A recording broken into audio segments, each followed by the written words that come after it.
Morning, Daniel.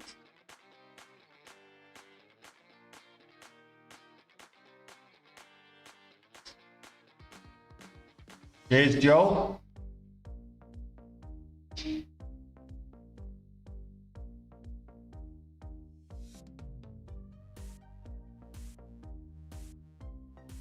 Not a lot moving. A bit of a quiet morning this morning.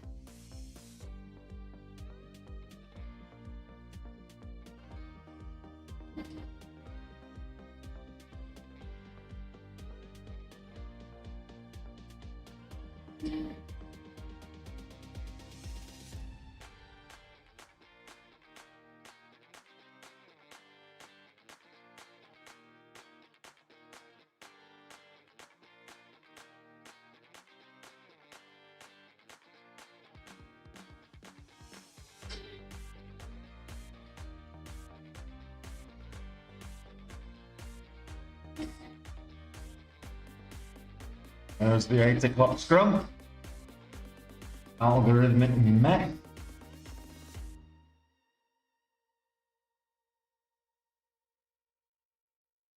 Hey Matteo, how you doing, buddy? Morning to you.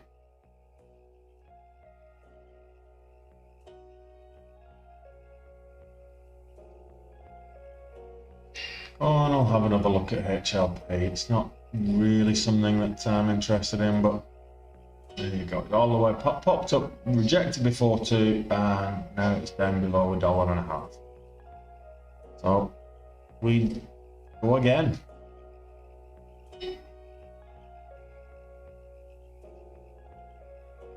Looking positive today, actually. Lewis, hey Rampu, no, I've not seen you for a while. But let's take a look at the market, shall we, whilst you asked about it, Lewis?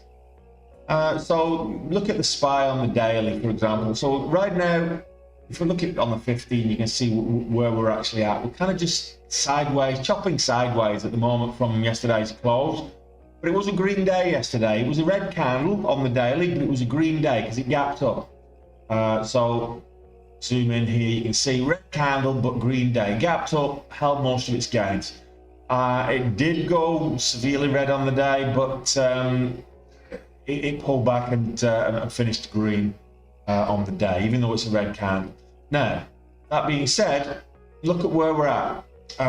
This little dotted line up here, that's all-time highs on the S&P 500, as noted on the SPY here.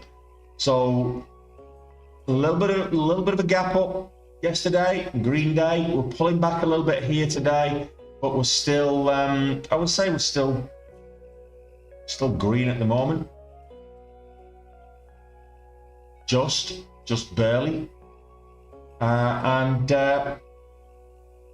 for positivity, I think we could reach those all-time highs next week, possibly.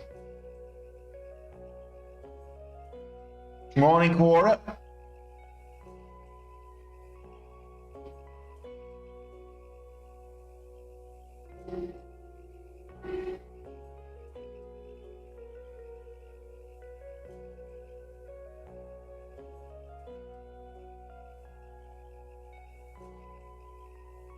That's algorithmic spikes.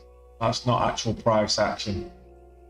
I thought I saw some price action, but it's not. It's just the algo spikes. So Merry Christmas, everybody. It is coming up next week is the week before Christmas. So getting into the Christmas spirit, I'm wearing my Christmas shirt, my surfing Santa shirt. I'm in the tropics, so Santa in the tropics. Make sure that you've all smashed the thumbs up button. and I'm giving away some Christmas cheer. So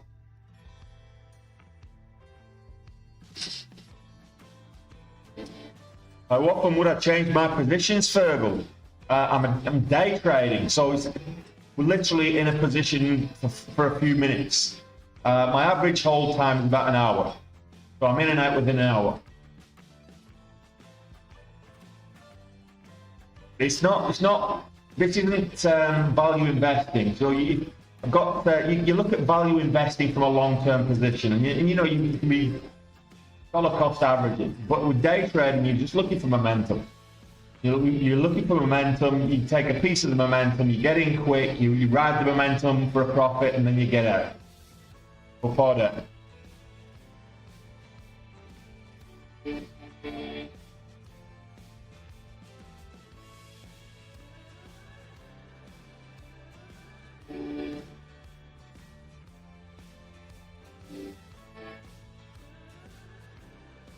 Now we've got a bit of price action going on.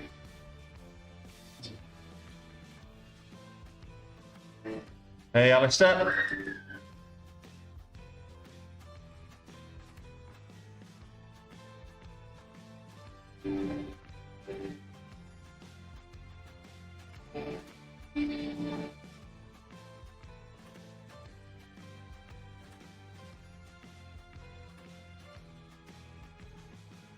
Yeah, good day to you as well, Lewis.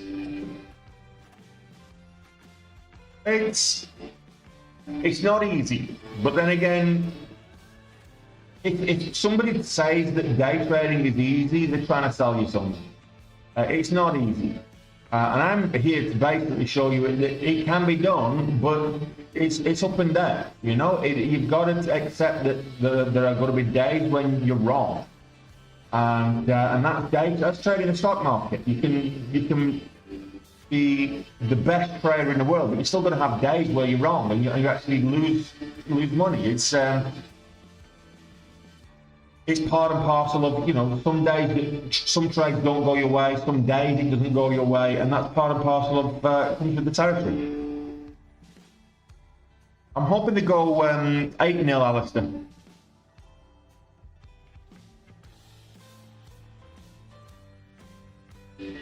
Well, Fergal, I teach people exactly that. What does it mean? So if you're new to trading, how to read a stock market chart, a candlestick chart. That's what you start off with. But download a copy of TradingView, or just go to tradingview.com. Start there. Sign up to Day Trade with Tony, and go through that. It's a very layman terms course. There's about 20 hours of lecture material, and it will get you started. And you can sign up 50% off. I'm giving away the Christmas cheer today, guys. 50% off if you want to get involved in Day Trade with Tony. I've just pinned the link tree there. The links are all in the link tree. Also in the description on YouTube and Rumble and Twitter and etc. But if you want to learn how to trade the stock market from a day trading perspective, then come join us. 50% off for Christmas, over the Christmas period. Now, let's do a little bit of a tech time. There's nothing moving. So what does it all mean? So these are called candlesticks. So let's zoom in a little bit so you can actually see this hurdle. So this is a candlestick. Each candlestick is based on a set time frame. I'm pointing here at the 1 minute time frame. I'm doing that because I've got people looking at this or only seeing the 1 minute time frame on TikTok. Okay. Now these candles they come in one of two colors: a red color or a green color. And a red color means it's actually closed. The closing price on that time frame, in this case 1 minute, is lower than the opening price. And a green color, it means that the closing price is higher than the opening price. Now, but the candles themselves give off 4 pieces of information. They give the high, which is the high of the wick. They give the low, which is the low of the wick. So that's the high and low within that 1 minute time frame. Then you've got the body. The high of the body on a green candle is the closing price. The low of the body on a green candle is the opening price. And the inverse is true on a red candle. So the high of the body on a red candle is the opening price, with the low being the closing price. Those are the 4 data points that you get on every candle. Now, with the candles, the actual charts themselves, it's basically just a series of price action, and you'll see the little histogram at the bottom, which depicts how many shares are being traded within that period of time as well. So it's actually very quite simple, but learning how to trade that price action is a bit more tricky.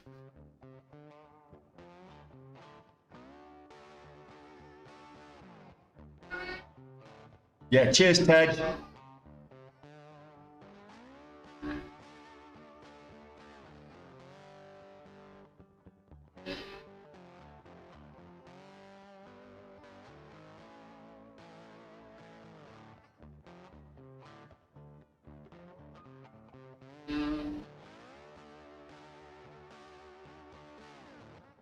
You might find that volume spike is the algorithmic scrum at the top of the hour, Raymond. At 8 o'clock every morning, you get what's known as the algorithmic true up, if you will, where all of the market makers true up from dark pools and other sources the trades from earlier in the day or the previous day. And that's why you get the algorithmic spikes on all of these spikes here. That is not price action. This is just algorithmic spikes, if you will. It's not the actual price action. You can go to the market itself and you get the same kind of spike. It's not gone up that far. The price hasn't gone up that far. It's just happens to be the algorithmic spikes. But with that, you get an increase in volume because there's a lot of shares exchanging hands between market makers. That's all that it is. There's no real price action. There's no real trading going on there. It's just a true up of the market.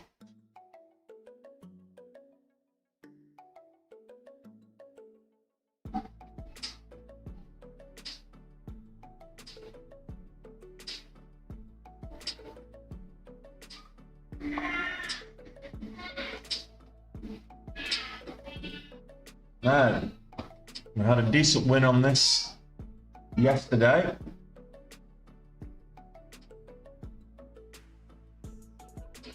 So we've got 2 cents spreads. We've got a range here of 23 cents, a big range. Spreads are actually as much as 10 cents. It's quite whippy and rangy, but this was it's had a nice couple of days.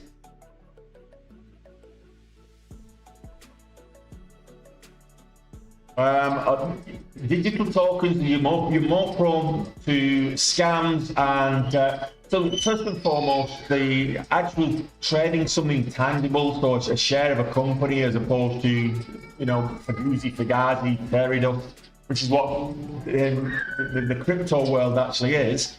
There's a lot more volume. I mean, there's a lot more shares traded, a lot more people trade the stock market than trade the crypto market, first and foremost. The tools to do so and to monitor are a lot more advanced trading the stock market than they are trading the crypto market. There's a number of different things that you can look at.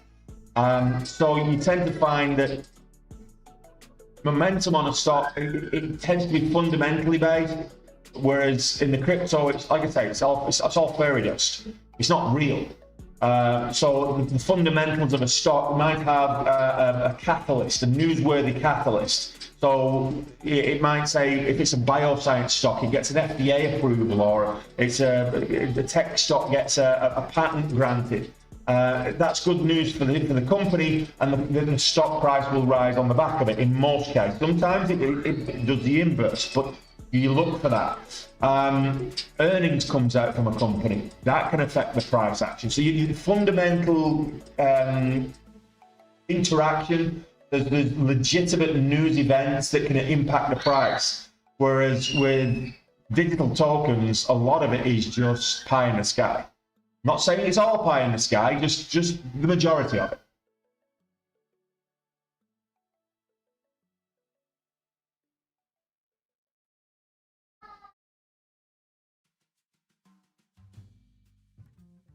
I would say probably 70% of the crypto market is a scam, in my opinion.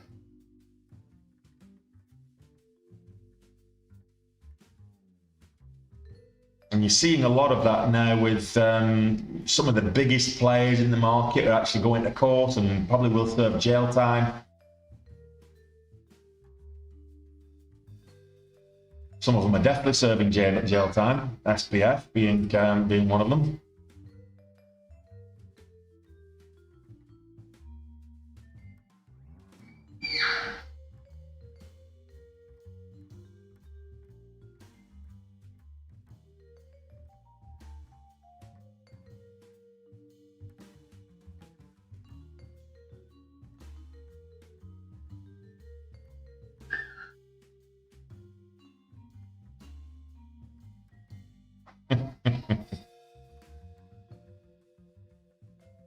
Yeah, no volume on that one.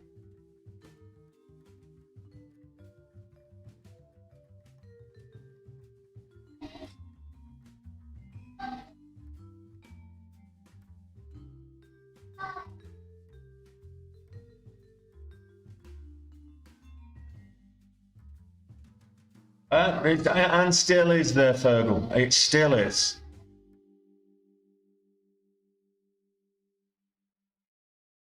Hey, Neith, how you doing?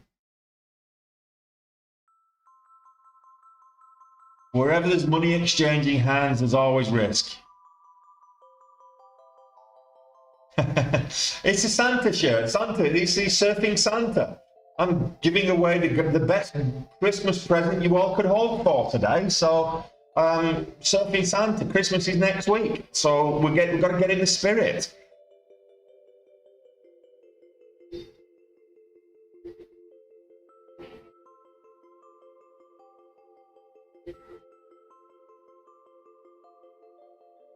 And if you're wondering what that giveaway is, just read the scrolling ticker at the top. I'm giving 50% off day trade with Tony, 65% off Benzinga. But if you've already got it, buy it for a friend.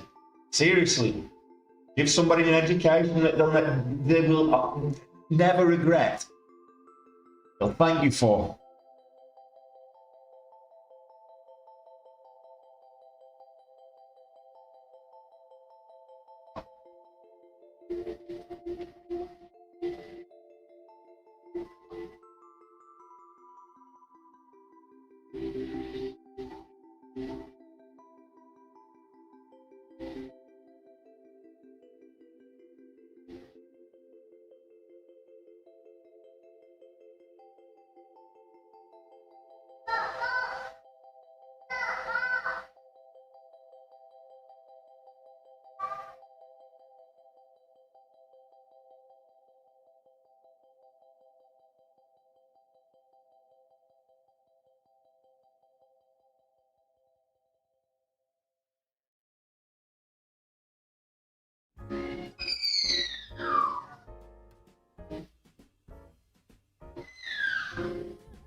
It's trial and error more than anything, Daryl.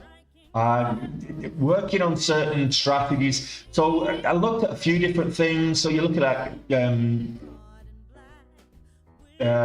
moving average crossovers, moving average bounce, and a lot of like indicator-based strategies, and I found that they don't work. They only work in certain market conditions. So I wanted a strategy that will work in any market condition, and the only thing that I could find that did that is momentum trading. So we're looking at momentum breakout trading, and it works in any market condition. So that what you'll find is if the market is selling off and pulling back, there's always a stock that's counter trending, and you look for the momentum on that one stock.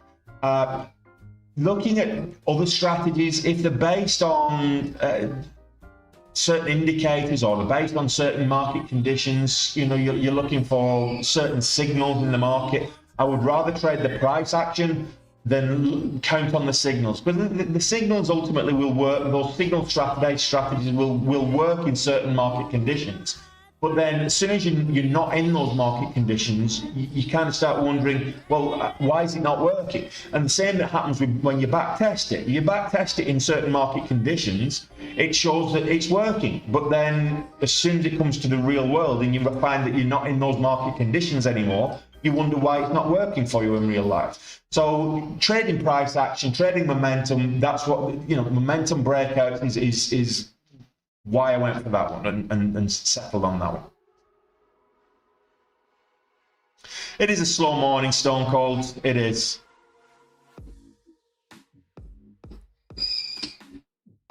There's no substitute for price action, in my opinion. No worries, Darryl. So you'll have, anybody that's new to the market will have, come on, let's get the thumbs up button. Everybody smash the thumbs up button. If you're new to the channel, subscribe to the channel. You get notified every time I'm going live, which is every market day, give or take a few when I'm not trading, which is most market days. But smash that thumbs up button, subscribe if you haven't already. Yeah, I mean, how can you tell something has momentum? So the price action is moving higher. So you'll hear a lot of typical investor type mentality will tell you buy low, sell high, which is a very logical way of thinking. You buy low, sell high, or you sell high, buy low if you're looking at shorting.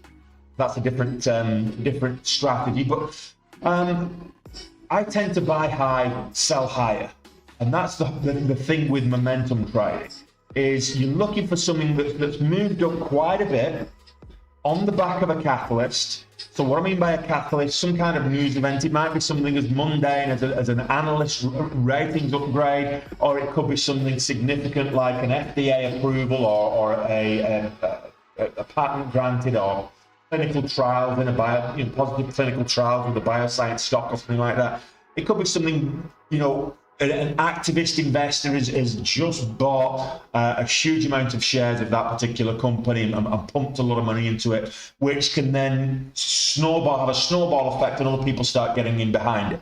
So you're looking for something that's got a little bit of news. There's a lot more people trading it than would normally trade it. So there's a lot more interest, a lot more eyes on that particular stock today than there would be normally. So you look at the relative volume, is what that's called. So you look at how many shares it normally trades on average over a given period of time, how many shares is it trading today, and you want to see that it's trading more.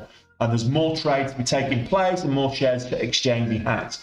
And then you're looking for the volatility of the stock itself. So what kind of range is it moving on any given time frame? Is it moving up well? Is there a larger range? Is it just a couple of cents and then it's pulling back and then a couple of cents up or pulling back? Or are you actually getting significant moves of like 15, 20, 30 cents that you can actually profit from? As a day trader, you're looking for two main things: volume and volatility. The volume is the increase in the number of shares that would normally be being traded. So high number of shares being traded. And volatility increases that, it brings that range that you can profit from. So we're looking for momentum. So what we're looking for is stocks that are getting an increase in price, continued increase in price, day high series. That's what we're talking about. And then you want to profit from that. So instead of looking for buying low, sell high, because where's the low? It could be just moving sideways for a long time. It can carry on selling. So if you buy it at the low and then it carries on selling, we've all done that, you end up losing. So I tend to buy high and then sell higher.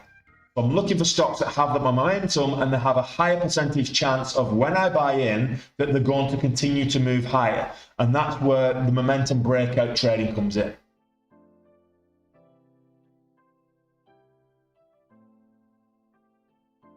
BlackRock doesn't have a recent approval hurdle.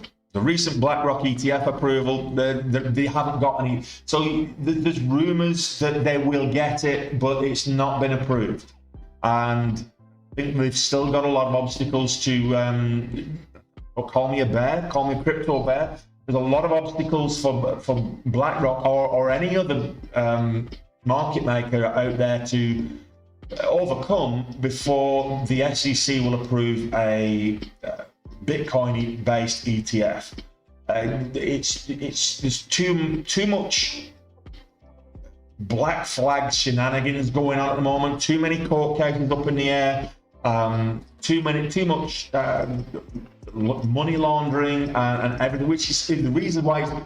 All the reasons why ETFs, Bitcoin ETFs have been refused in the past have not been addressed yet. They're still there, so they should still stop it from getting approved. However, there will be a Bitcoin ETF at some stage.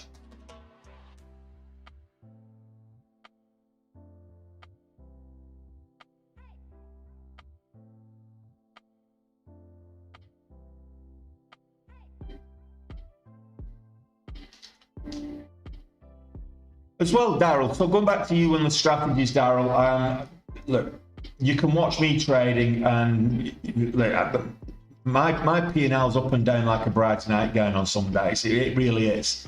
And it might provide some entertainment for you guys, but it gives, if you're risk averse, day trading is not for you. And I take bigger risks than your average person should do when it comes to day trading. So I say, do as I say, not as I do.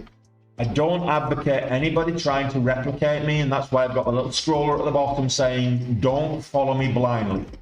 That's one of the reasons I'm saying don't follow me blindly, but yeah, my appetite for risk is a lot higher than your average Joe on the street. I'll say that much.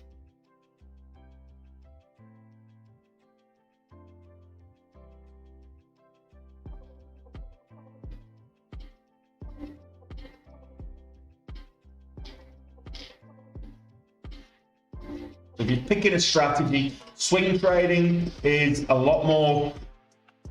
You still have, it's a bit more fundamentally based, I would say, for swing trading, but it's a lot less stressful. You do your research at the beginning of the day, you set your trades, and you have your range stop in place. When the market opens, you set your trade, and you come back at the end of the day and see where you are with it.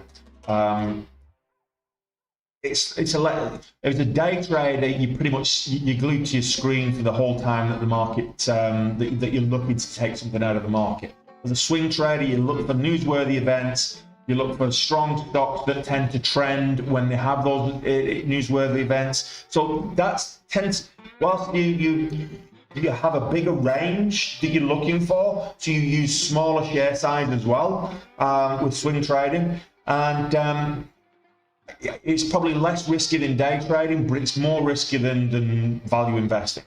I would say long-term value investing.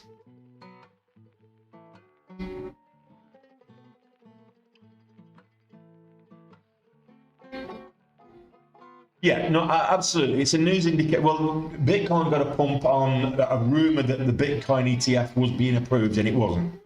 So it got a pump, and then when the news came out that it was fake news, it pulled back again. So yeah, another green day, Tom. We finished 13.5K yesterday, so it was a good solid day yesterday after 2 red days this week.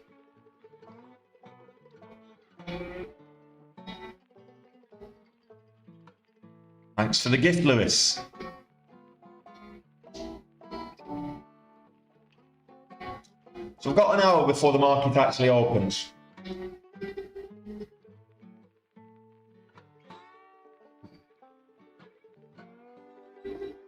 Let's have a look at this mover. How do I find stocks to trade? So this was the IPO yesterday, INHD, Inno Holdings. I think it's a SPAC company or something. To start off with, Daryl, yes.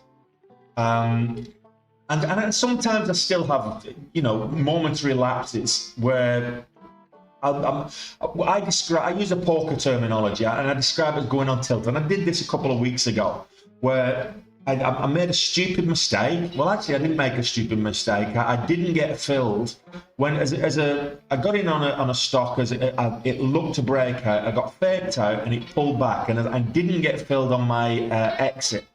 So because I was using limit orders, it went past me and continued selling off. So then I had to cancel the order, and I was scrambling, and it really annoyed the hell out of me.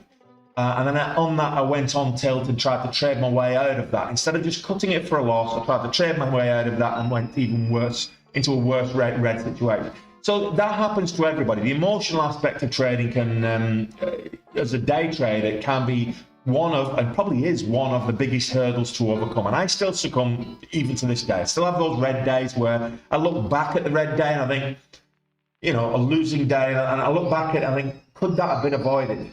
And whilst the overall losses might not have, I might not have been able to avoid the overall losing trade, the size of the losing trade I definitely could have avoided. And sometimes it's emotions that kick in and you trade poor judgment, you're deviating from your actual strategy, lack of discipline, and you know, just trying to be a little bit more cocky with the market, you know, thinking that you know better than the market. And the market will humble you. And as soon as you try and do that, the market humbles you, and it does it every single time.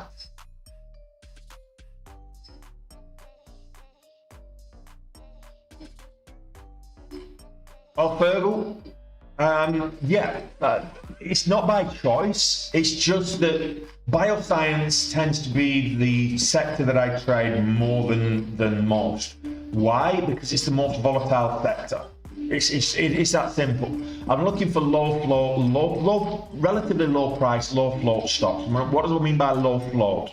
So it means that it's got less than 100 million shares available to trade on the stock market. That's what I would consider a low float stock.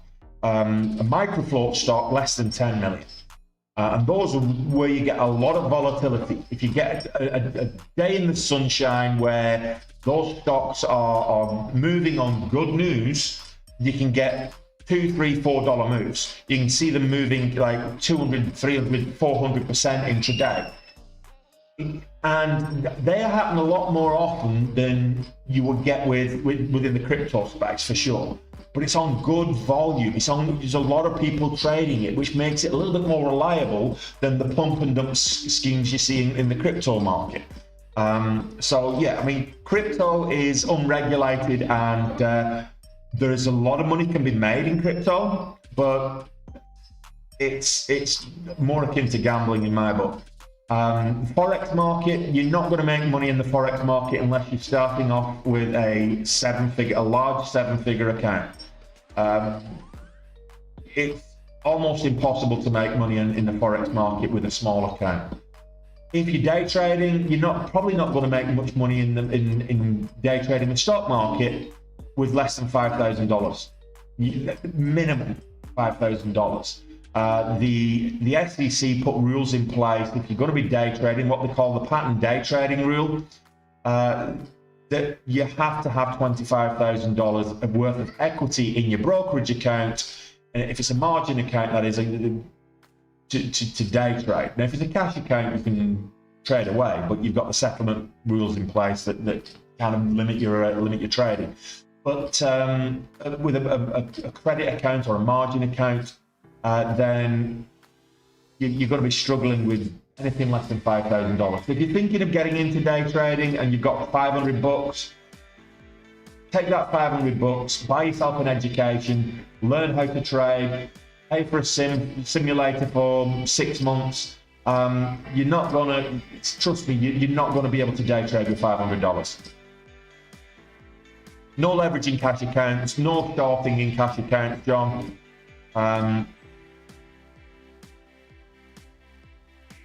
And for me, I would say the two biggest, it's not so much the leverage, the two biggest advantages of having a margin account as opposed to a cash account is, the first one, without a shadow of a doubt, is the instant settlement.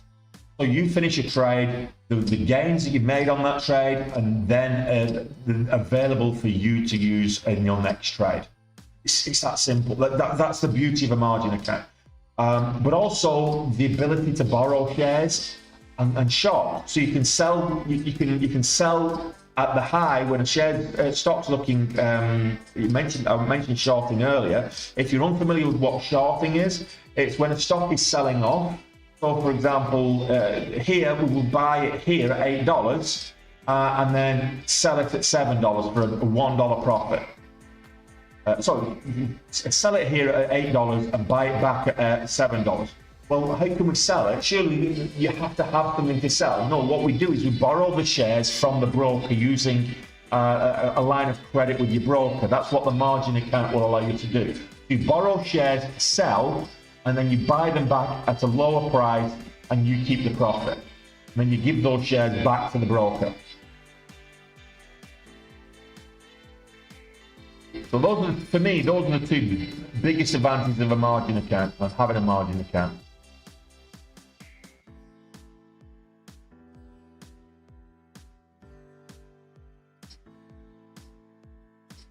Now, I haven't read the chimp paradox there, Fergal, but most days I'm okay with the emotional aspect. I'm able to control the emotional aspect on most days, not every day, but that's the same with everybody.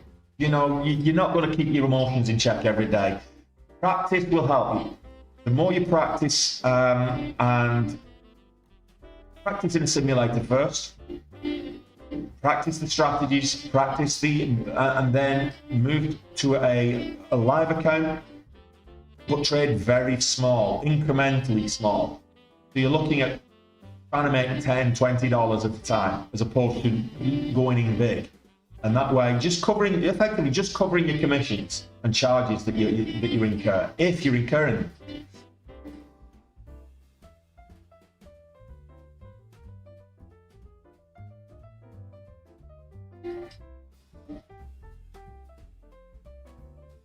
Shorting just broke your brain. I'll explain it in a very easy way, okay?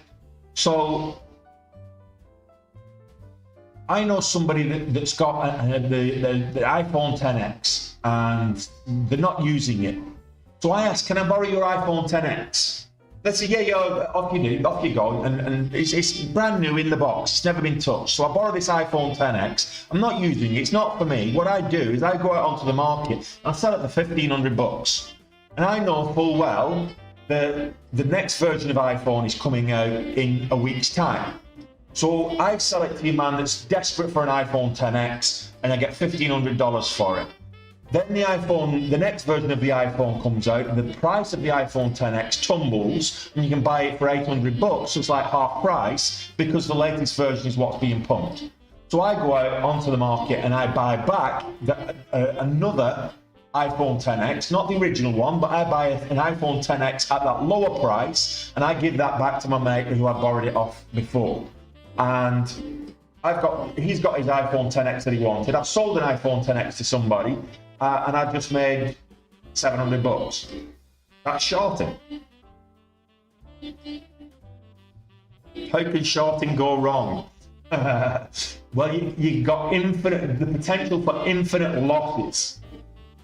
Theoretically speaking, if you're shorting something. So if I decide to short this at $20, sell it at $20, hoping to buy it back at $17, and this goes up to $100,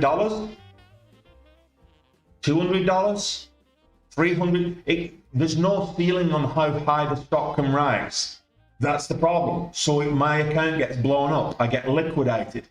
So that in theory, I can have infinite losses that are bigger than whatever my account size is by shorting. So it is riskier. Doing it the other way, if I want to buy this stock at $20, thinking it's going up to $25, then the worst I'm going to lose is $20 a share. If it goes to zero, I have a cap on how much I lose.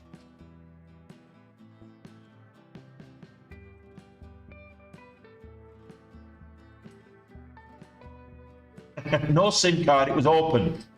Ukulelean. Hey, Vol.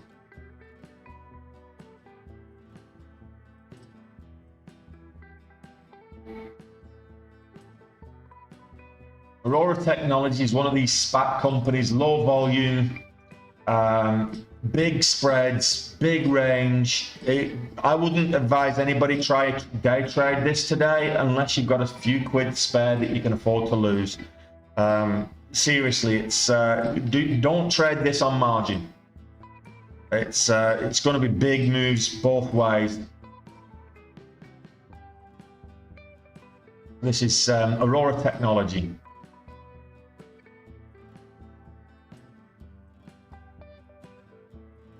Not a lot really worth looking at.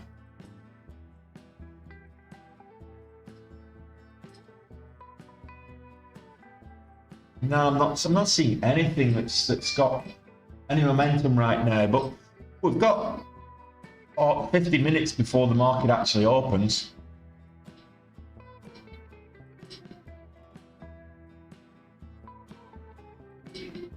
There's actually a lot more to it, Art. So you're absolutely right. So short, in principle, shorting is just the inverse of going long, or buying a stock low to sell high.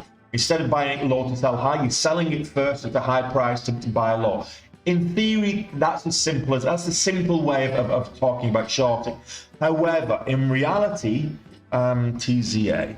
So in reality, there's a lot more complex for shorting, because it might be on short sale restriction, which means that it is more difficult to sell it in the first instance. So there's that. It might be difficult to borrow. So your broker might not have shares available for you to borrow, in which case you've got to go out to the market and pay a short locate fee. So it means going out and paying somebody to find you some shares to borrow that you can then sell and hope that they go lower. So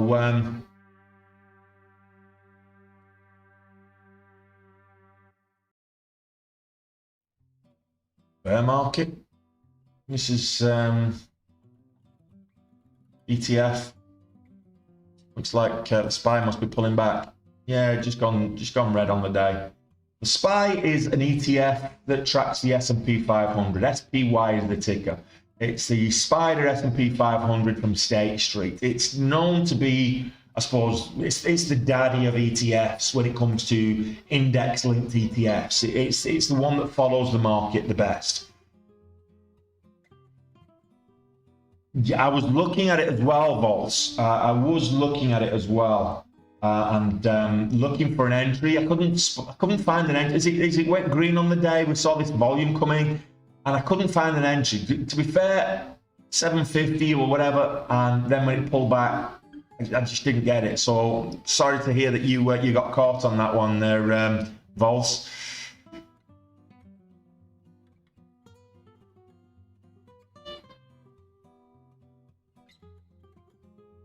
Yeah, well, look, red trades, put it behind you. This might go again later in the day. So next trade, move on. You know yourself.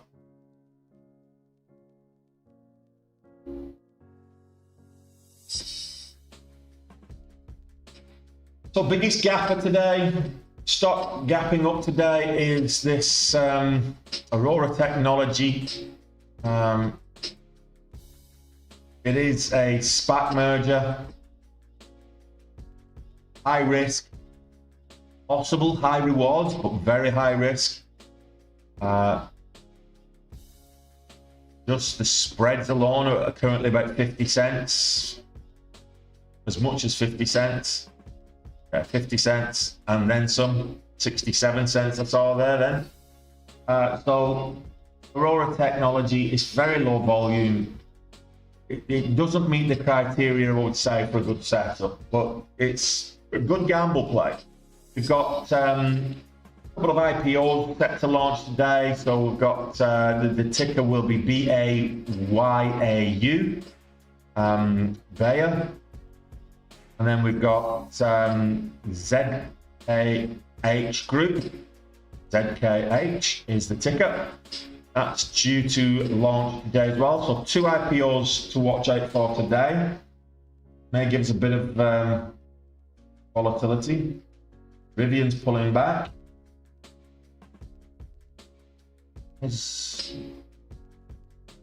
Right.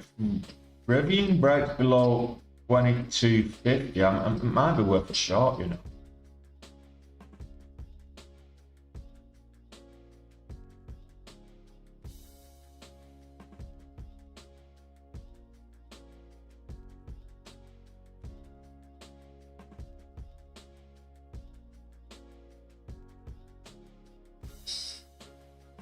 The area for short would have been 22.85, 22.80, something like that.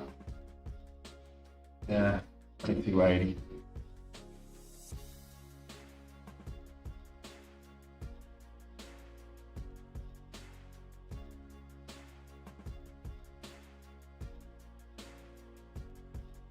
The market's pulling back hard, so what just dropped at the bottom of the hour on the SPY?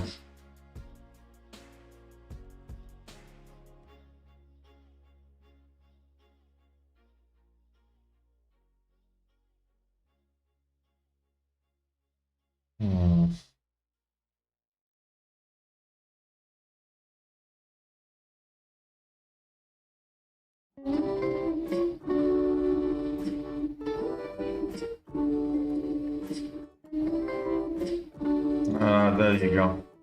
Fed's John Williams says the central bank isn't really talking about rate cuts right now. Okay.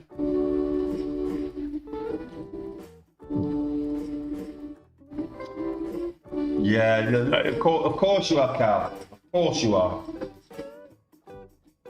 We all know Cal's just, oh Lord, saying that, I might just go for a cheeky little 1,000. This could. I'm just gonna go for a cheeky little 1,000. There you go.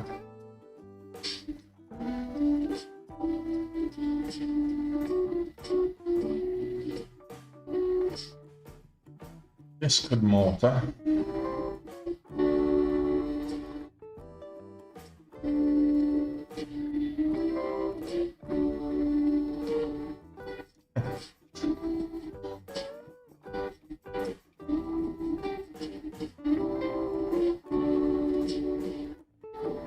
I'm gonna give this $2.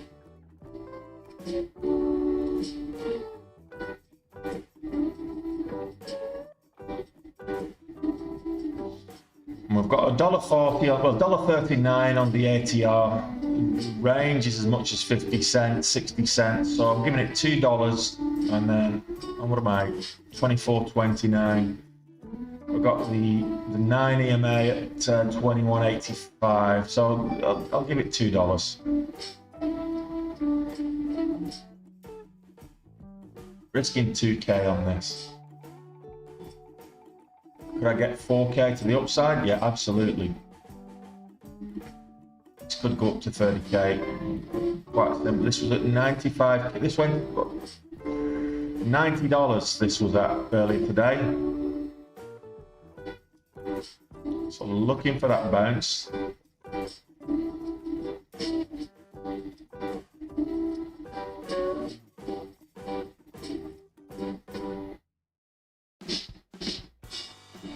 It's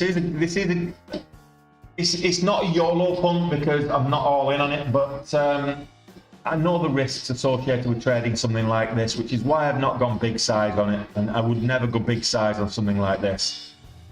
And getting out of this is probably something that could be problematic as well.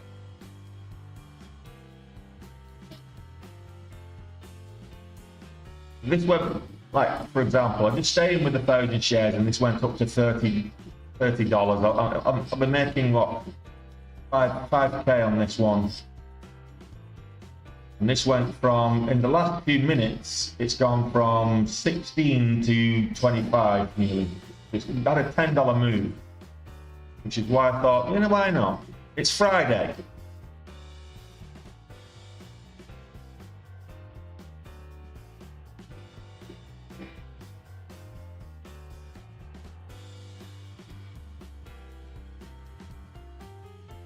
Not seeing much action on the chart, but I'm seeing quite a bit on the level one. So the bid and the ask is well, the ask more than the bid, but fluctuating quite a bit.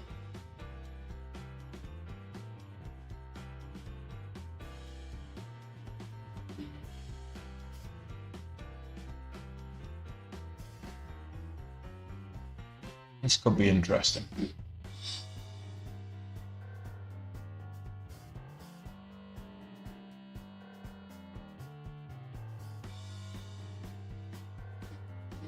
Yeah, I'm going to get out of that.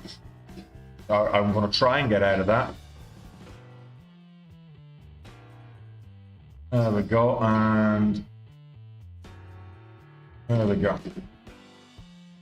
Couldn't get out of that with the full size, the full share size. I had to break it down into two smaller chunks.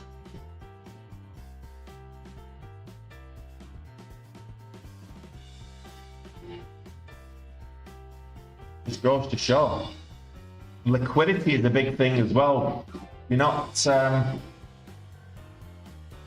low liquid stocks like this. Getting in and out is not easy. If you put an order in to get filled or sell, you're going to get slippage. Yes.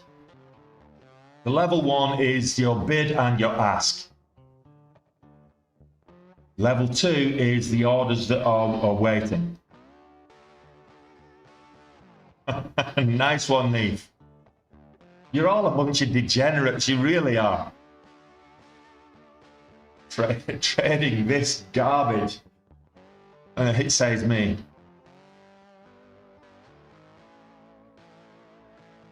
Fair play to you, Neve.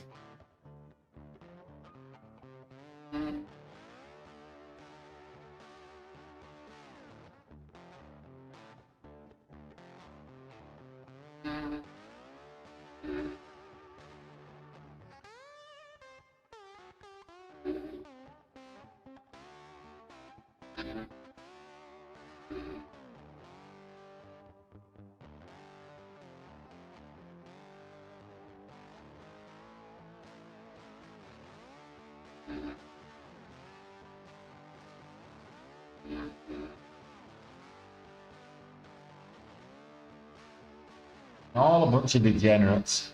And that's why I love this channel. You're all after my own heart, a lot of you.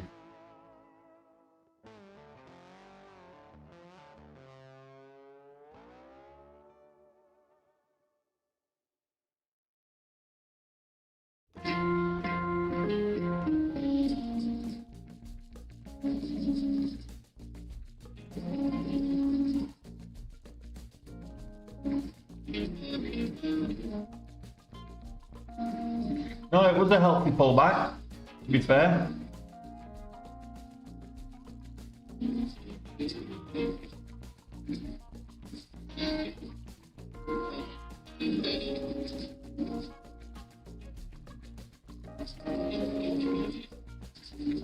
Like I said, I don't recommend trading something like this. It's particularly if you've got a small account, unless you're prepared to blow it up.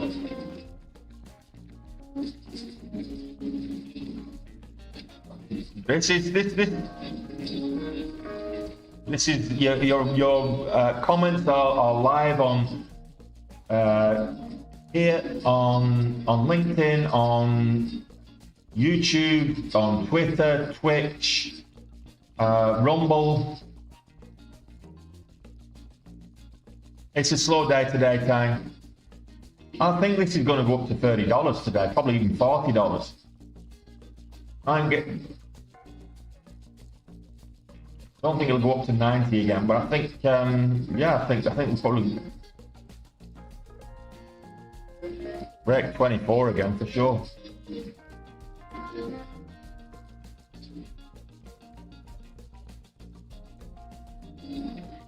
Fatal check. Yeah, you'll be able to watch it, a replay on YouTube. I don't think there's a replay on I'm not sure if there's a replay on LinkedIn, but you'll be able to watch the replay on YouTube. It will be accompanied with the comments. Yeah, absolutely. But no, if you comment on anything on the internet, it's there for life, buddy.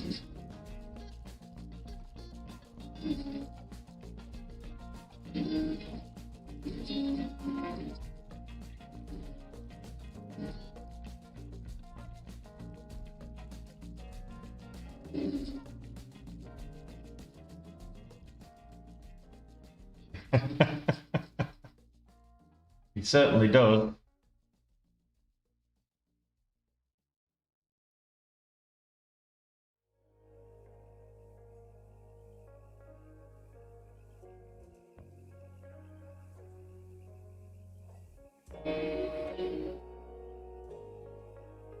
Well, Matteo, I'm on a low volume stock right now.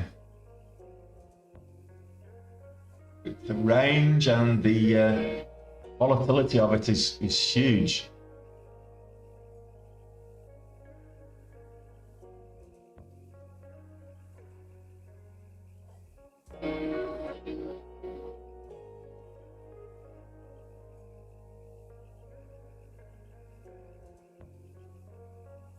And do you know what, Lisa? I'm not sure. I think it's been given some kind of ultimatum with regards to the business combination. It's a blank check company. We don't actually do anything. It's just raising money for a business combination. That's what SPAC mergers do. It's just a blank check company.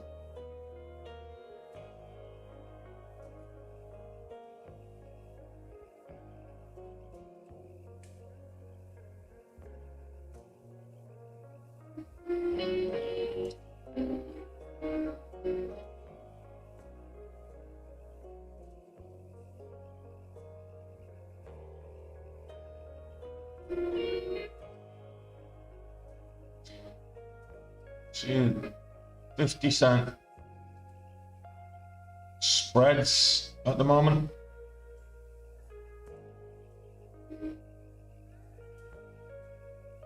So Wednesday, they announced additional contribution to trust account to extend the deadline for the business combination. It's just a blank check company. That's all they are. What does that mean? Well, what they do is they have a blank check.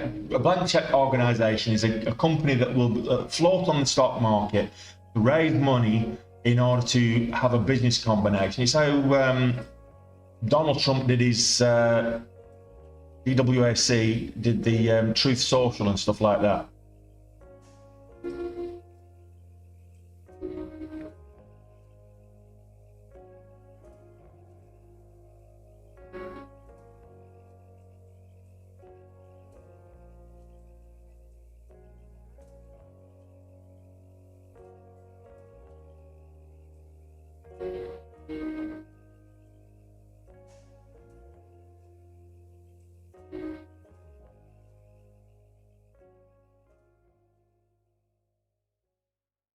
I think my cutoff here is 19.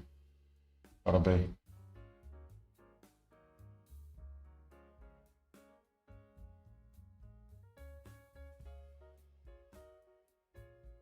I'm not buying the dip. If it breaks 21, I might add to it. But look, I'm only in for 500 shares. I'm not risking huge amounts here.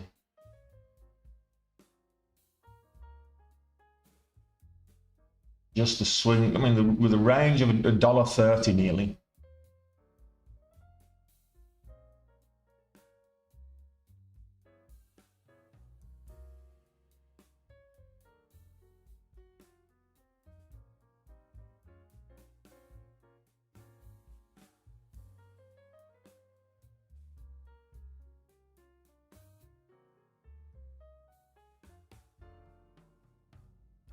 I did, yeah.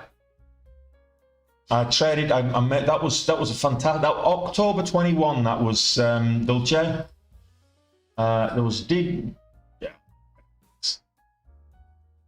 Get me out of this.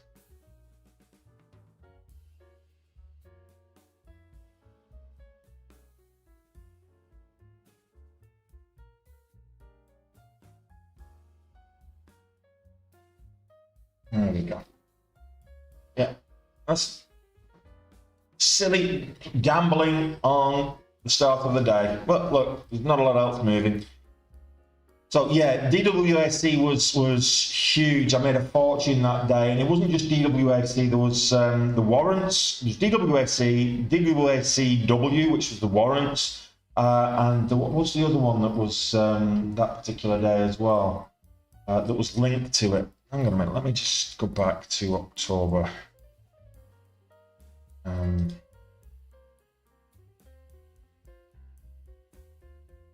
21.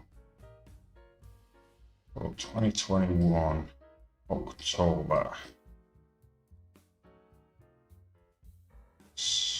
22nd, October 22nd, 2021, I think it was. Yeah, PHUN, that was it. PHUN and DWAC. So DWAC plus DWAC warrants and PHUN and PHUN warrants were just, I actually made more on the warrants than I did on no, actually I didn't. I made quite a bit on DWAC. No, I made more on the warrants that day. One was from the day before. I closed out on DWAC. So the warrants, what was great about that was the warrants, you don't get no volatility halts on warrants.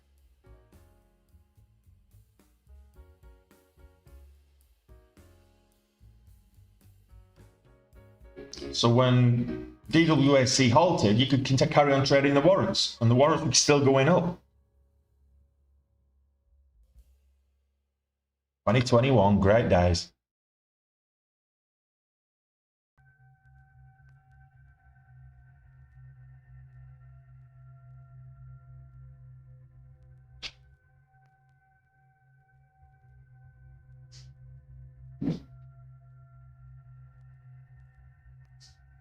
Yes, can I help you? You still hungover?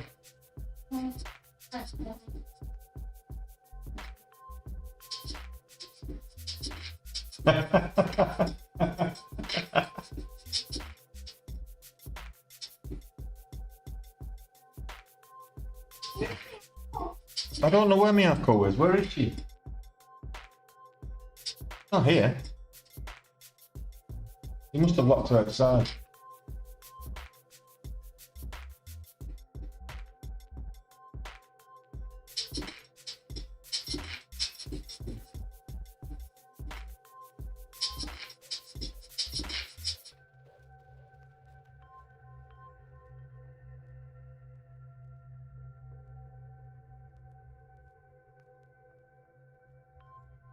Yeah, well. Oh, sweetie. Where have you been? Did she lock you outside? Oh, yeah, I've got treats for you. As soon as we get to 50 likes, I'll give you a nice treat. You're going to the middle of the map there. What's going on there? Okay, guys, let's get the like count up. Hit that thumbs up button.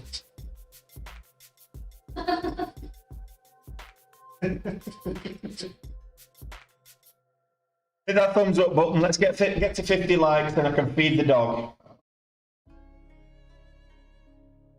You want to see the loving chow chow? You can hear her saying hello.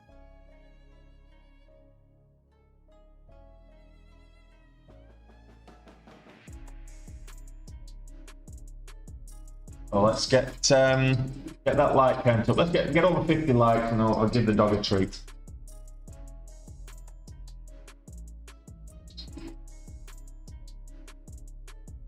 Not a lot that's moving. I mean, I knew what I was risking with the ATAK anyway, and I told you all don't trade it. It's high risk, very high risk. If it pays off, those kind of, I remember, what was it? HKD. I took a trade. I think I took 500 shares on HKD when that popped and went up like the stupid amounts, and made a nice killing on that one. But it's just a gamble play. And you've got to accept the fact that with limit orders, just the way it moves, you might not get filled.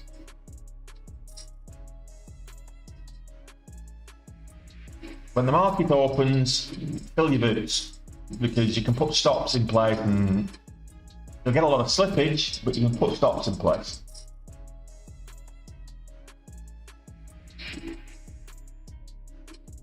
Oh, well, Bells, enjoy. Enjoy the weekend. We've got half an hour. It's just under half an hour before the market actually opens. There's nothing moving at the moment. Not with any kind of real veracity. Make sure that morning by the dip. Make sure you subscribe if you're not subscribed already. Hit the thumbs up button. That's all I ask, is hit the thumbs up button. Just helps me out.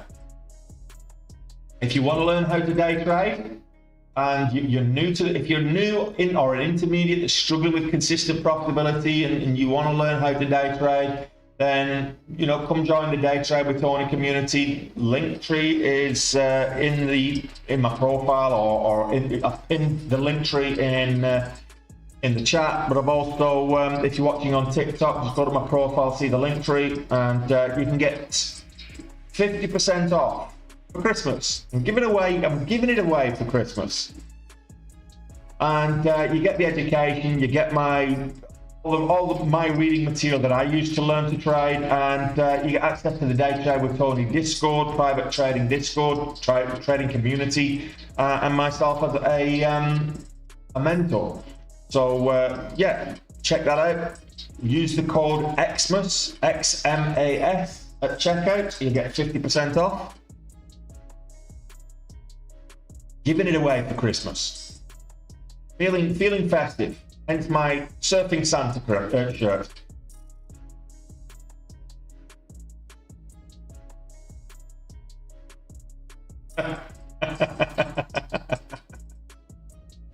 Yeah.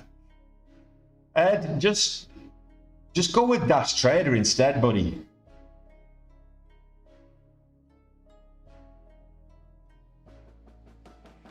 Nice. 5 good happens. 20 cents. 20-cent move.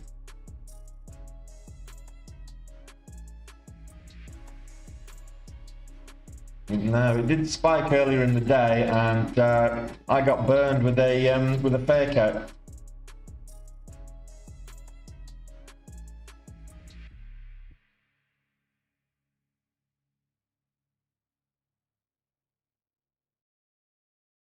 So I'm not saying it's going to fake out, but I'm just saying be careful.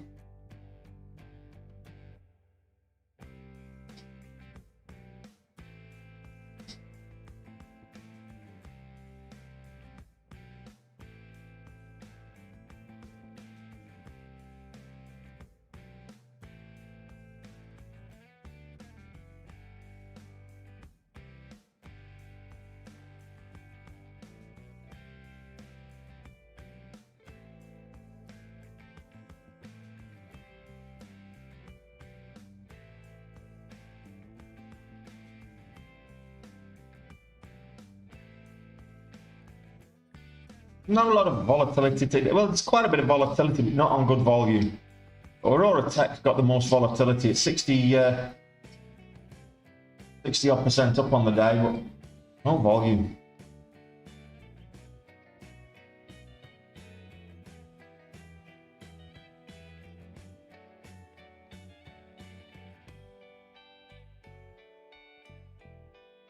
Yeah, I did okay on this yesterday and the day before. No, I lost on this the day before.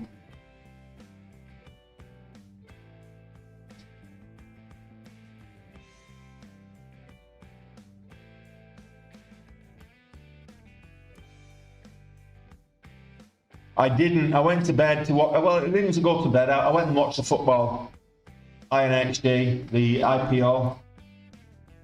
I went and watched the football. So I got once I was twice goal. I closed it down and went and watched the football. So that was me till what, 3 o'clock in the morning. Well, 4 o'clock in the morning. It suited me that it was an early kickoff. But yeah.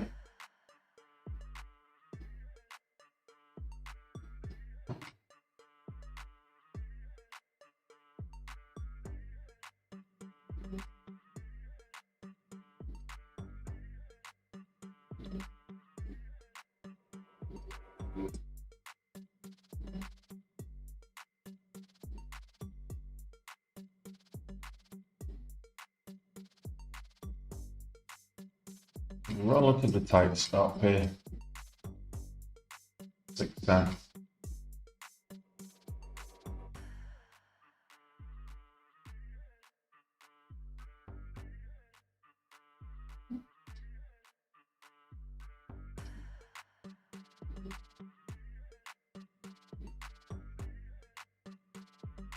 Just be patient, Robin. Just be patient.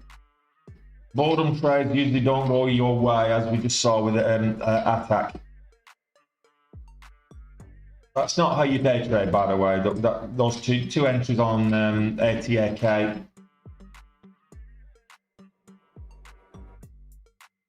Absolutely not. Totally speculative YOLO punts, those.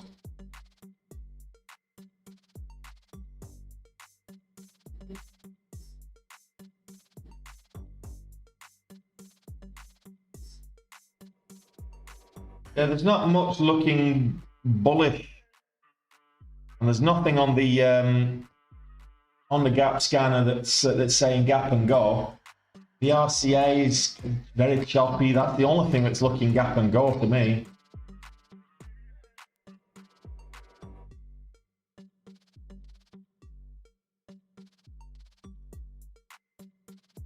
Just did this earlier as well. Did exactly the same thing to me earlier, so.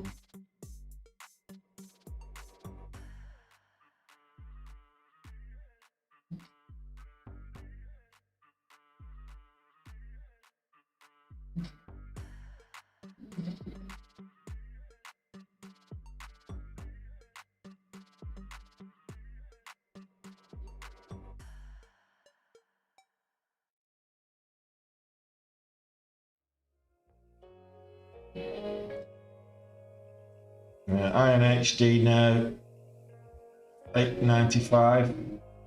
It's top momentum stock. Not great volume though.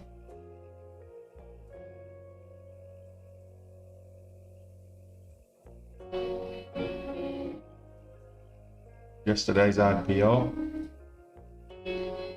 It's underneath the VWAP as well.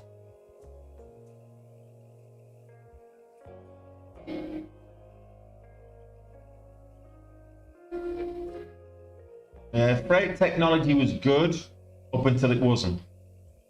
It was good all the way up to the open, and then it wasn't.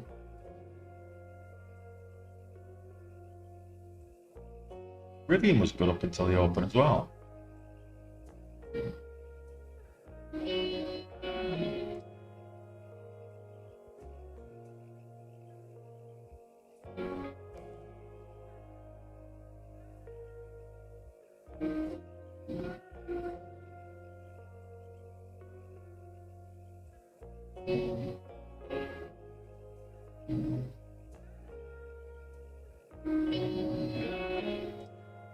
Oh, is it testing $3 now? That one, Cal. Not on great volume though. Last candle was decent.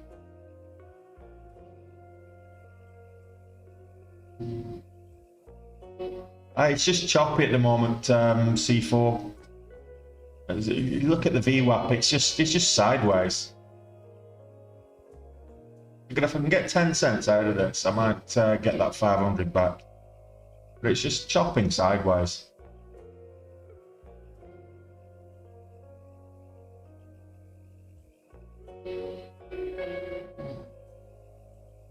Well, Vegas, keep it that way until you get a good setup.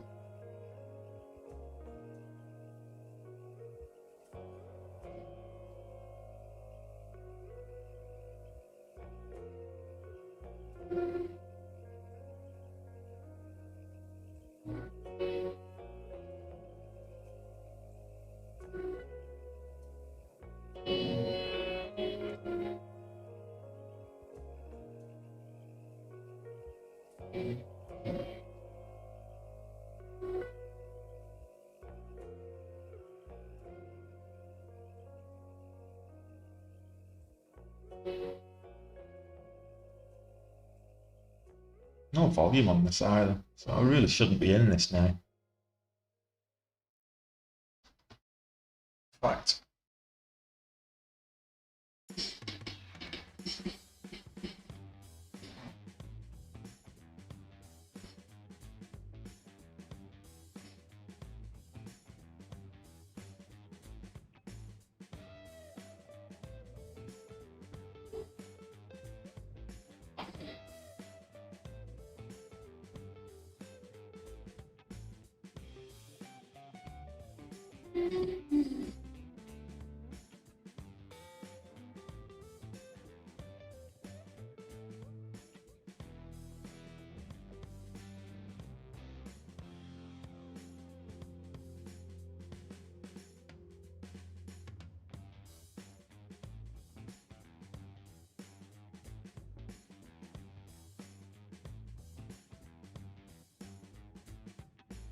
First candle breaks a low, yeah.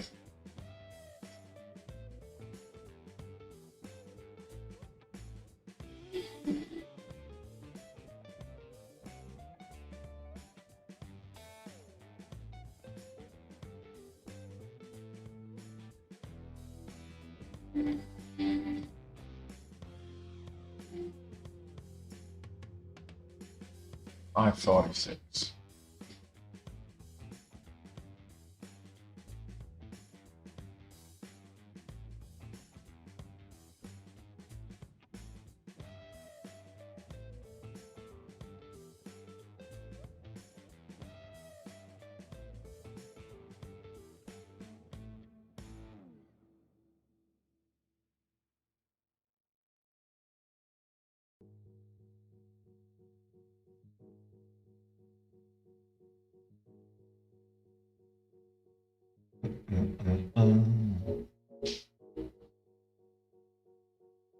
Yeah, HUBC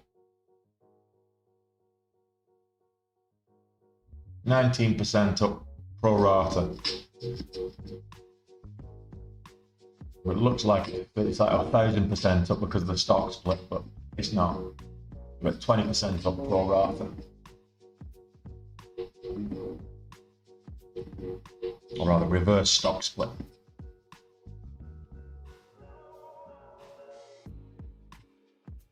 It's flat topping at the $0.50 here. There we go. Now it's break even. Can we get the breakout? Can we get 10 cents on this?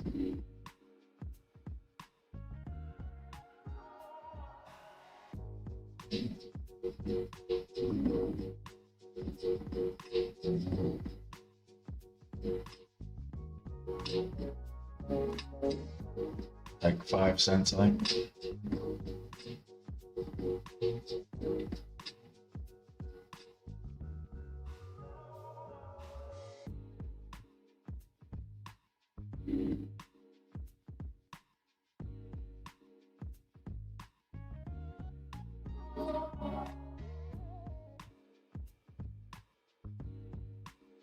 Very slow Friday, Cal.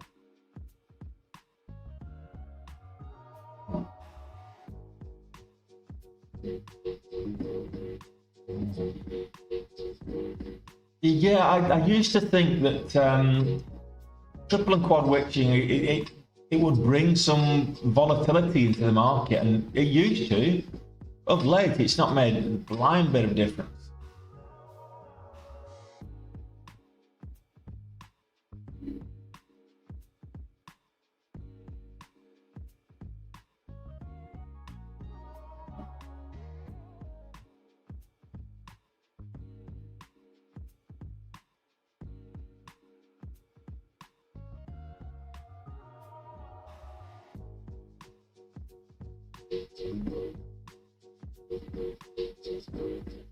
Very slow day so far.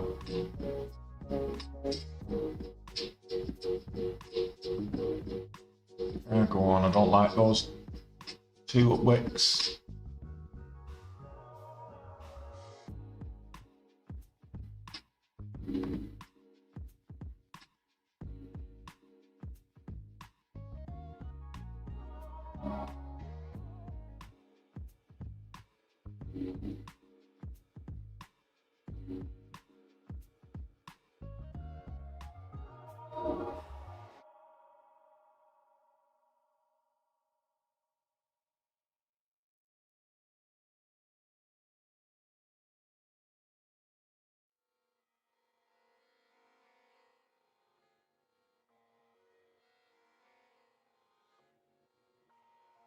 Yeah, it's 4.5 cents, Dulce.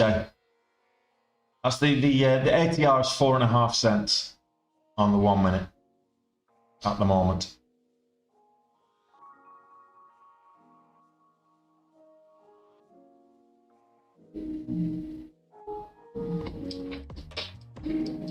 There's 3 upwicks in a row. Let's take that. First candle broke a low. I just get out of that. Right, what else is moving? The momentum. No volume on that. Again, another sports map tech. It's another blank check by the looks of it.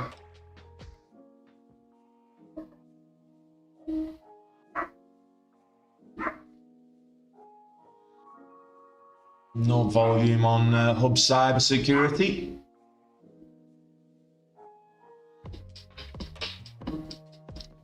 I see that over $3 anyway.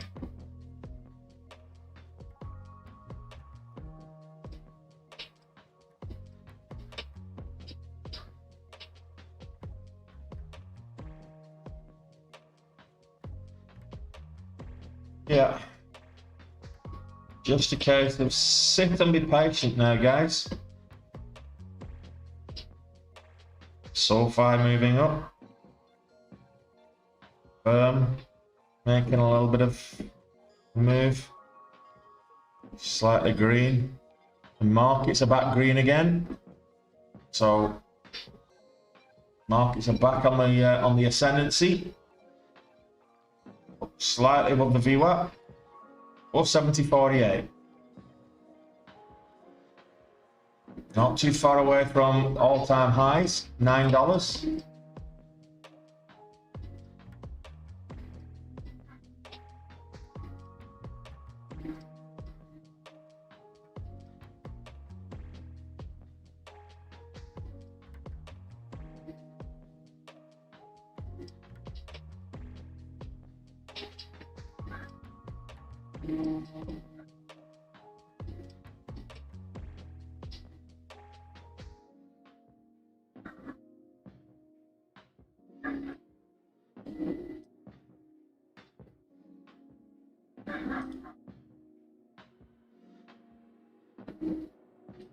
Why is it showing 470 as the...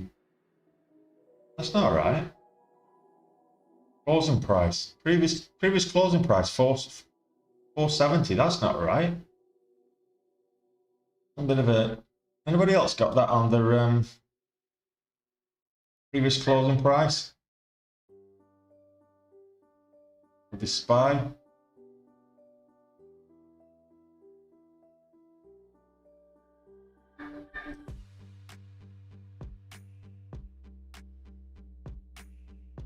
I'll take a look at it for you, Mike.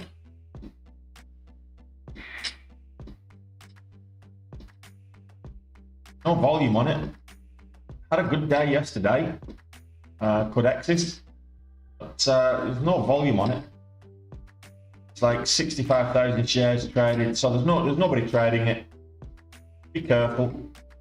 Pop up. It's not up or down. It's kind of level with yesterday's closing price. It finished yesterday at 295. It's at 296 right now, but with no volume at all. So yeah, just be careful with that one.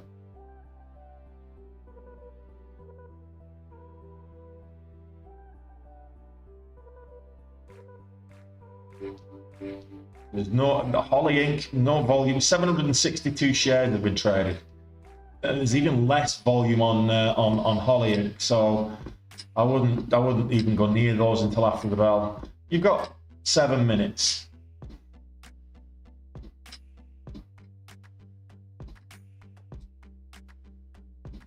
Rivian's starting to look a bit bullish again. Had a good day yesterday, did Rivian.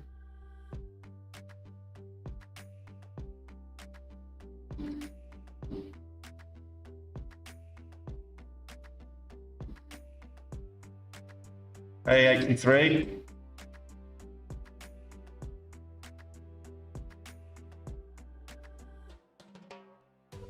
We'll see by the day. Hey, you.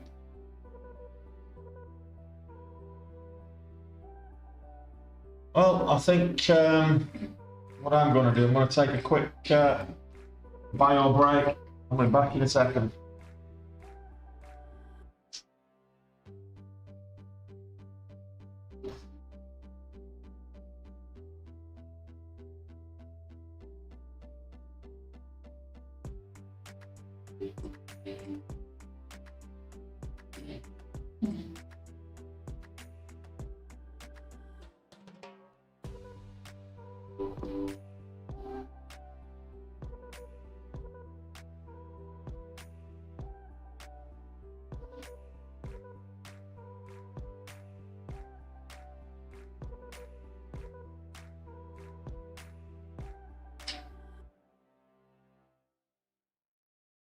Right, we've still not got to 50 likes. I need 2 more so I can feed them up one of these. So we've got 5 minutes before the bell. So I want to give the dog a treat. So let's get over 50 likes. I'll get the treat ready. We only need 1 more.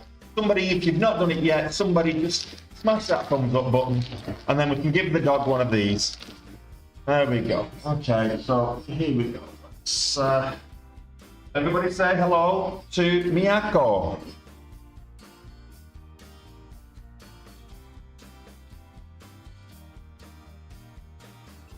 There's Miyako. Hello, Miyako. Another treat or not? Want it or not? Hey? Take it.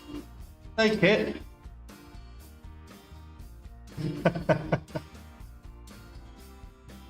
There you go, Miyako. Enjoy. If we get to 75, I'll give you another one.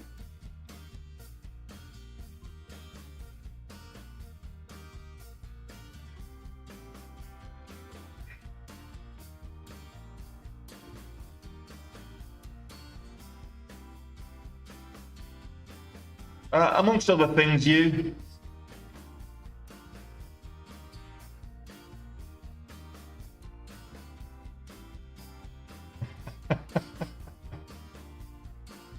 Well, thanks for that. Miyako says thank you very much. You get another one later if you're good, okay?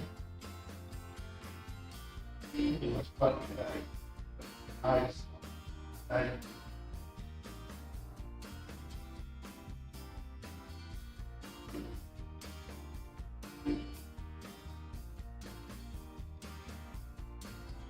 She's a chow chow.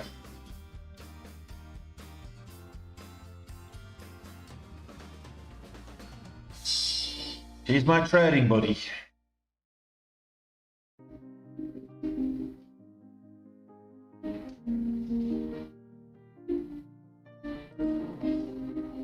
Oh, testing $7 on STTK again. Well, that's a big move. That was just spreads though. So the bid is still under $7. Shattuck Labs did as well yesterday. Shattuck Labs. I wouldn't take a trade on it just yet. The bell's likely to ring in less than 3 minutes. So wait for it to break the VWAP. Wait for the bell. This could pop at the open. There's not a lot on the in terms of. Do you know what time? Go and enjoy yourself. There's nothing in the cinemas at the moment, is there? But the Marvels, I don't fancy. I'm a big Marvel fan, but I don't fancy the Marvels. I just don't. No interested in.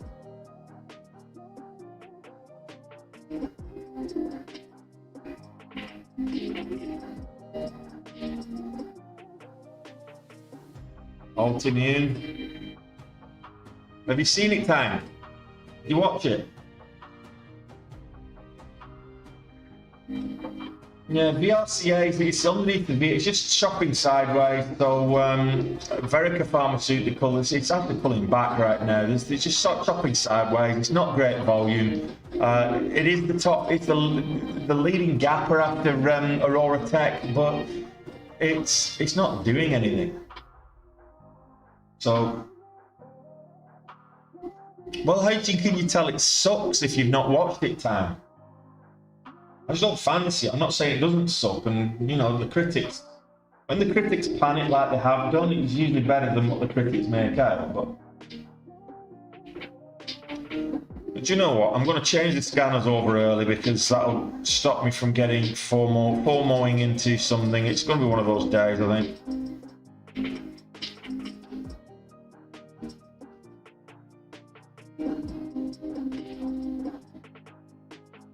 Which is kind of sad because there's so many big bad equivalent to Thanos in the Marvel universe, you know? If they got get Galactus right and he's not some bloody giant cloud, if they got Galactus right, that could be an interesting movie.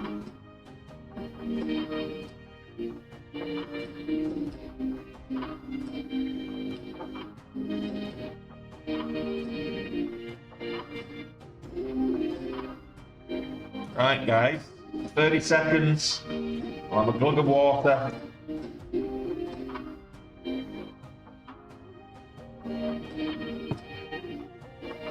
Let's see what we get. What's the market going to give us?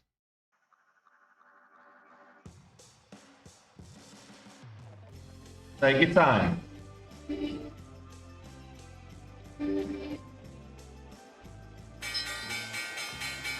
Good luck, guys.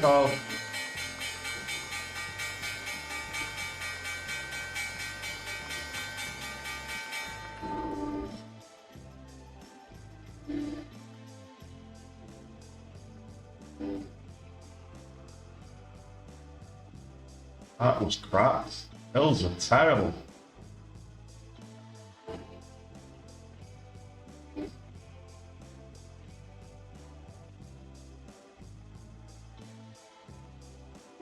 Terrible fills.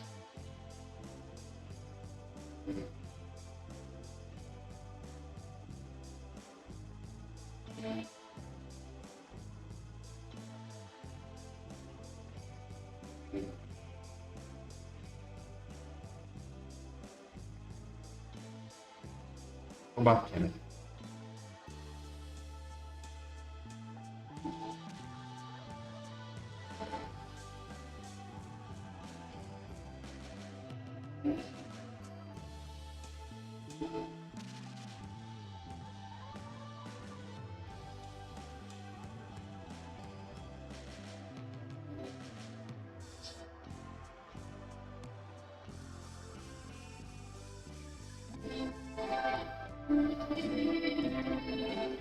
$6. This could be interesting.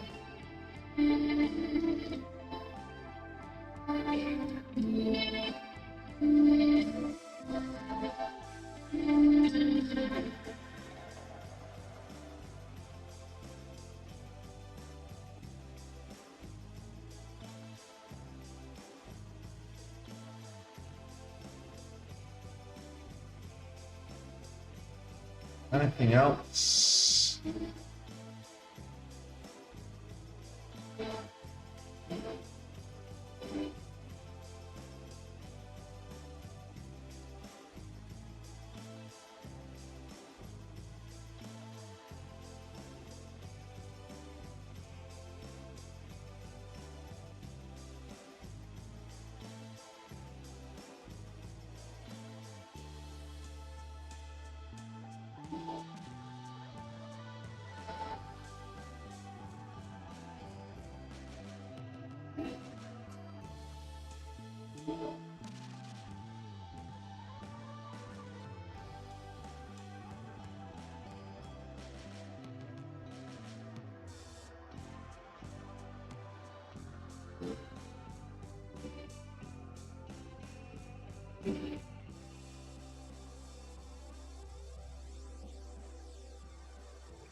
653 hold to the upside, so no worries about that.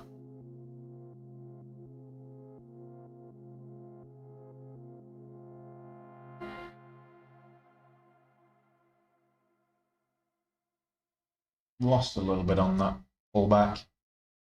It's not really breaking out as quickly as we would like. It is the top momentum though, so we'll keep an eye on it.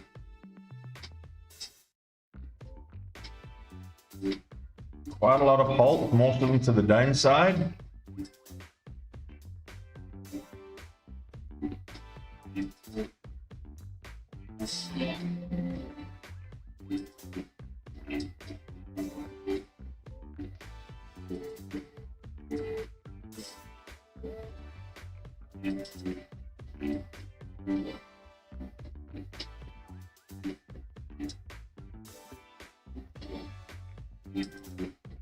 Let's have a look at the halt levels. This could break out in the meantime, but so what?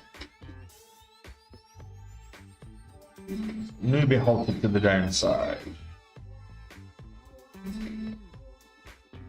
Banzai International halted to the downside. Intel breaking highs. And then pulling back.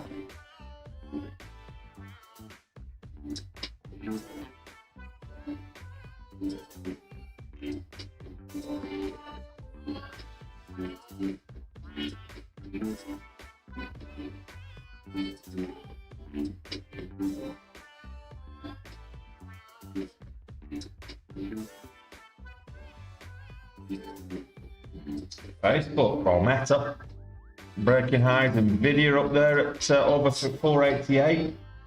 So breaking highs, even though the market itself has gone red. Amazon's up there, testing 149. NASDAQ is very healthy. The S&P 500 not so much.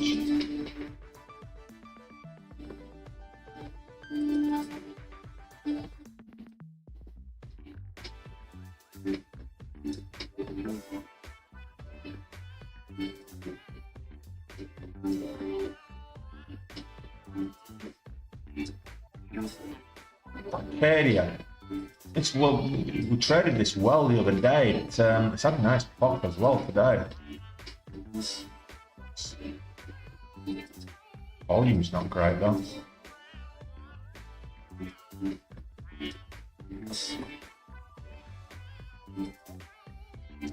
Innate Bio.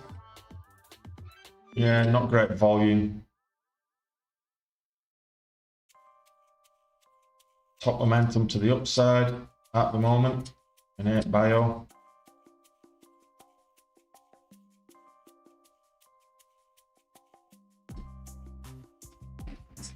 Just be patient, guys. I'm the worst offender for not being patient, but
oh, that was a big move. The RCA up and down. 50%.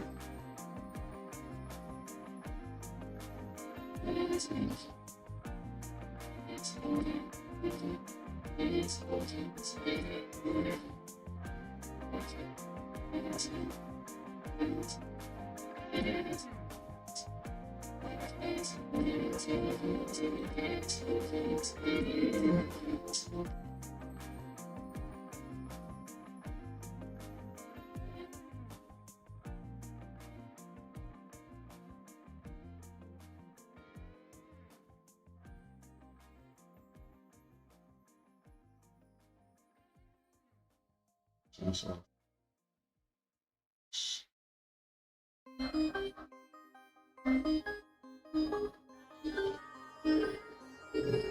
Nice to see those pre-market highs again.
Top gapper on the day. As it stands right now, Verica Pharmaceutical, it's the biggest gapper of the day.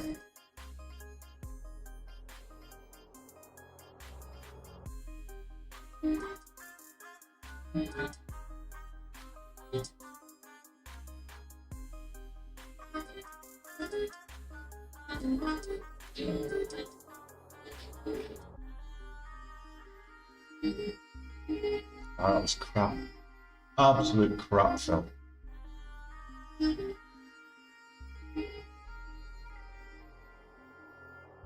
Terrible, Phil.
I'm gonna pull back.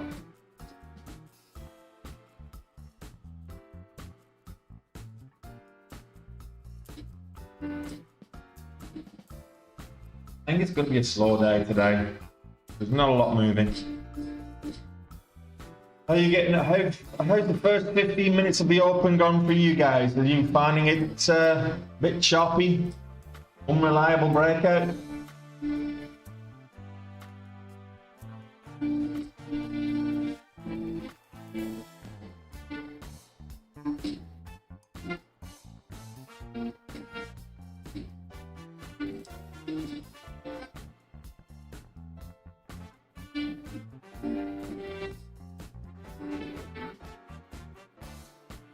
Well, well. I've not been red today. I've not been green today yet, Alistair. So I'm looking for a green to red, red to green for me. So.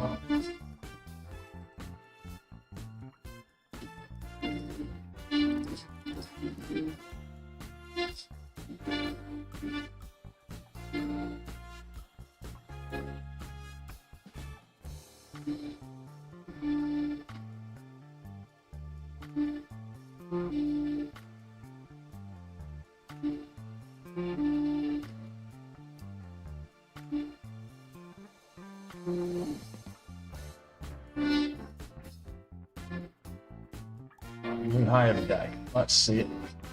You know you want it. $4.98. Let's get over $5. $5.30 the halt level, so no worry, need to worry about that.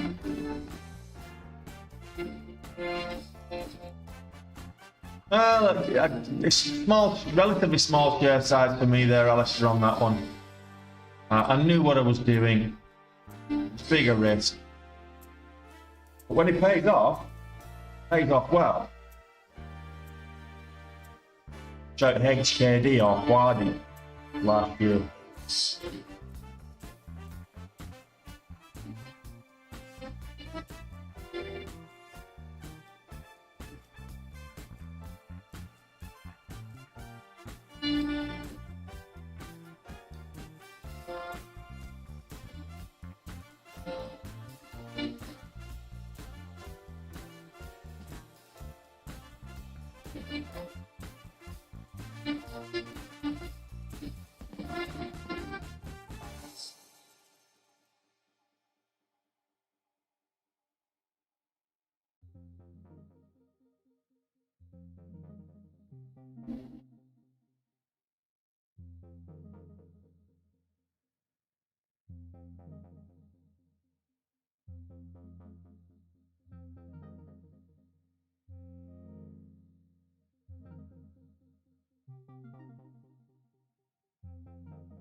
Sakes, these fills are terrible today.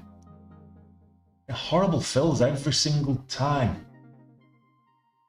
Like slow fills. I don't know whether it's my connection or I'm just getting crap fills today.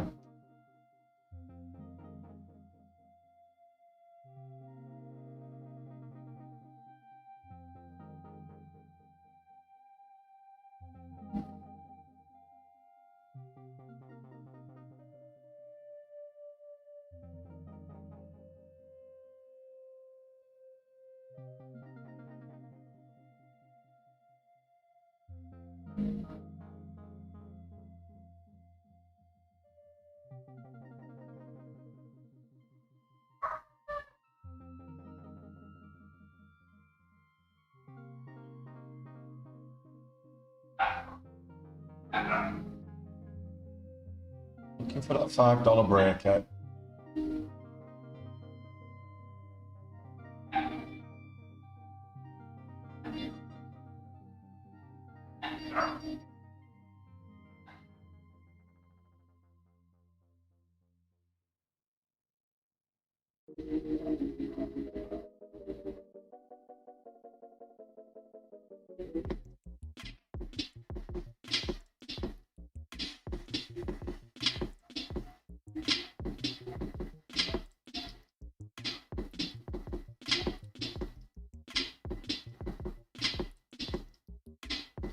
Struggling at $5. I think I might give it a miss.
Are you looking to get kicked there, 83?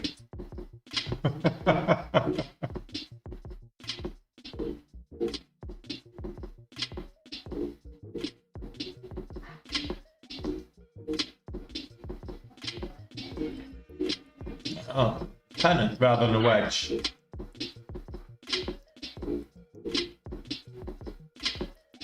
A wedge is either a flat top or a flat bottom. A pennant is like when it's lower highs, higher lows. It's more of a pennant than a wedge.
The 2-minute chart's looking very interesting.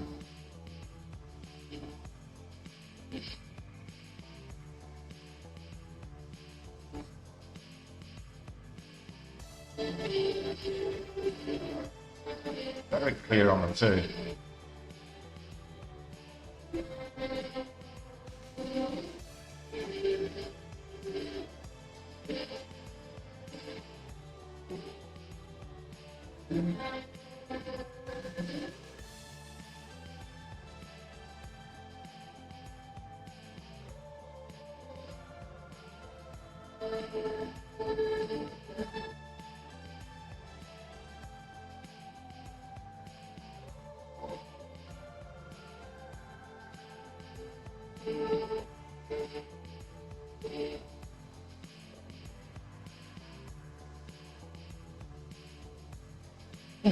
The ask is up there at 488. Take the bloody bid with you, why don't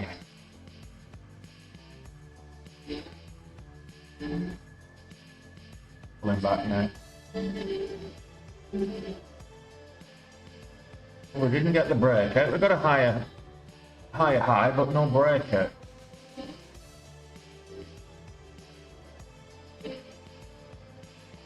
Not yet.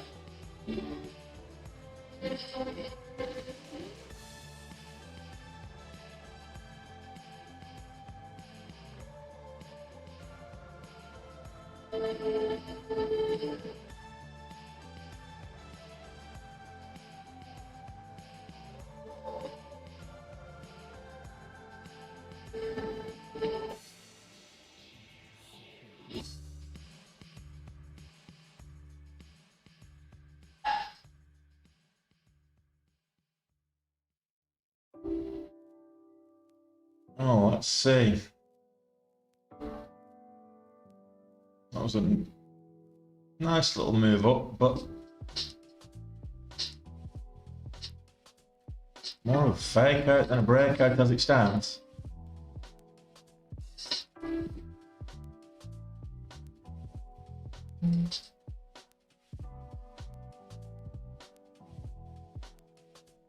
A couple of cents off on the ask. That's where I'm at right now.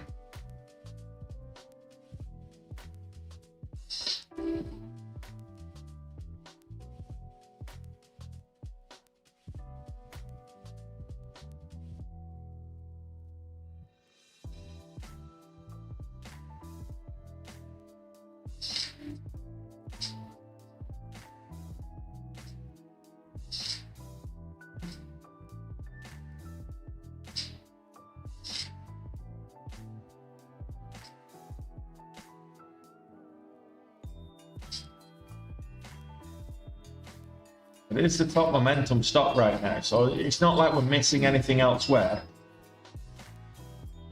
It's nearly 15% up over the last few minutes, well, 9% up over the last few minutes.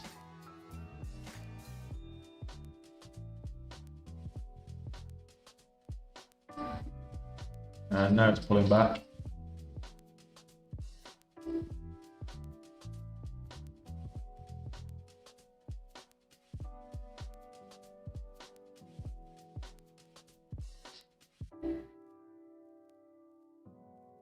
Little spike up on the 2 minutes ruined the pattern.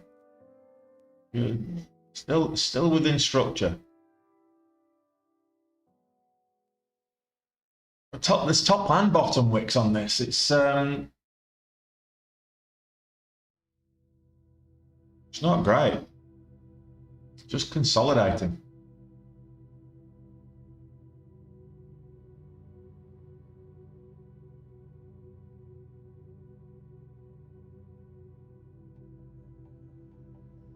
And we actually get a breakout now.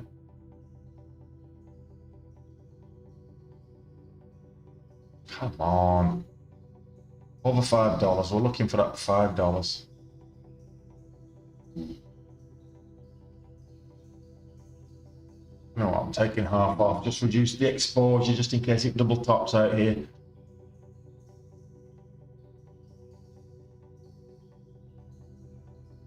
Always add it back.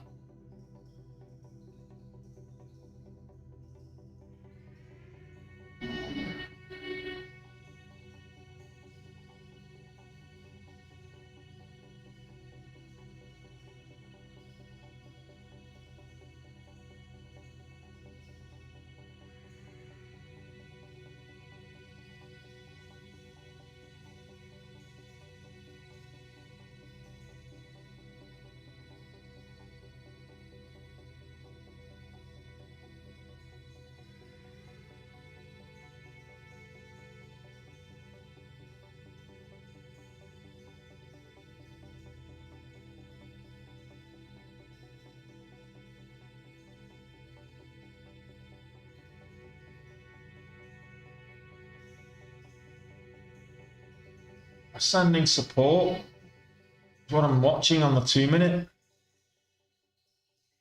It's just breaking out of that now, ish.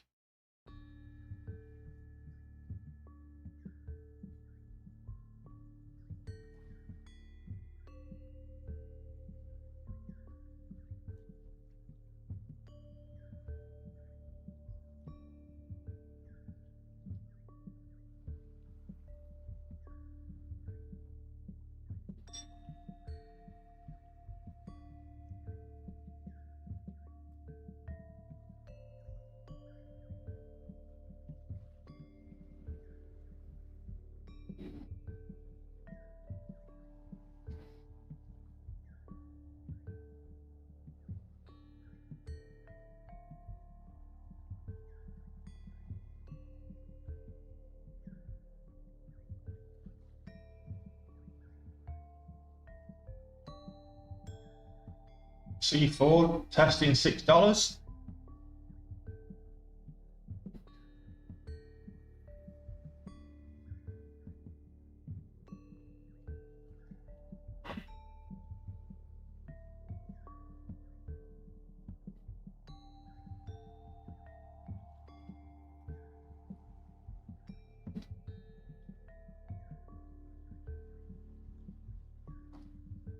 IOVA.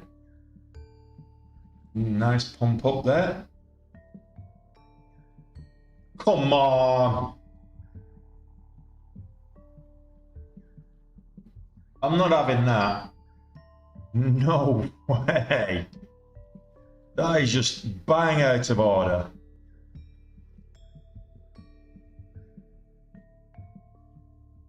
That has got to be the worst slippage I've seen in a long time. That's got to be the worst slippage I've seen in a long time. 438 I got filled. My stop was at the VWAP.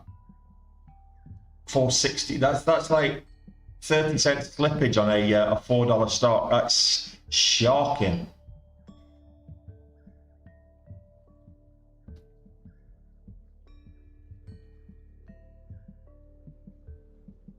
King of slippage. I'm telling you, that absolutely is. Buy it a crown and stick it on your teeth. That's terrible.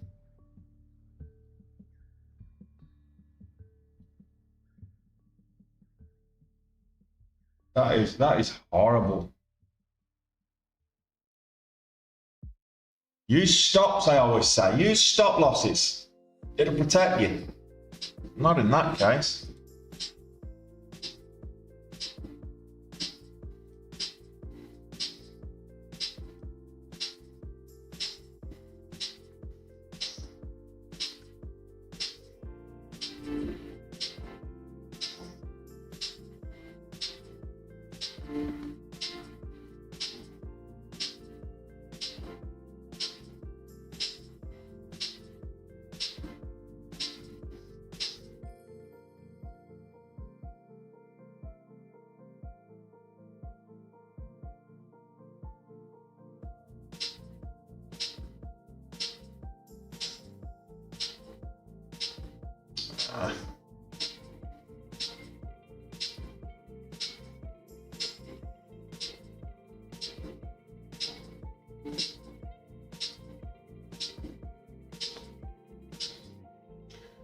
Palantir's having a good moment.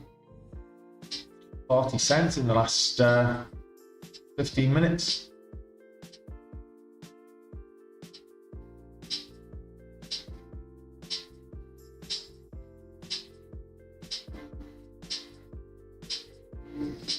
$4 stock and getting 30 cents slippage. That's, I haven't got to get my head around that. Just move on.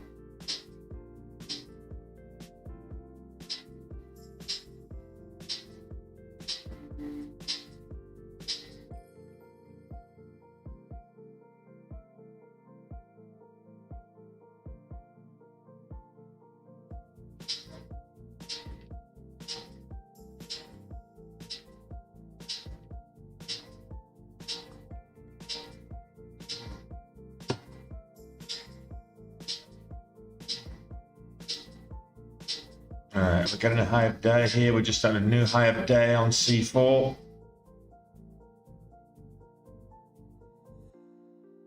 Death by 1,000 cuts here.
Forget gold. I'll bring out the Forex channel. Tony does Forex. I've got a 7-figure. Well done by the dip. Don't know how you managed to do it, but fair play to you.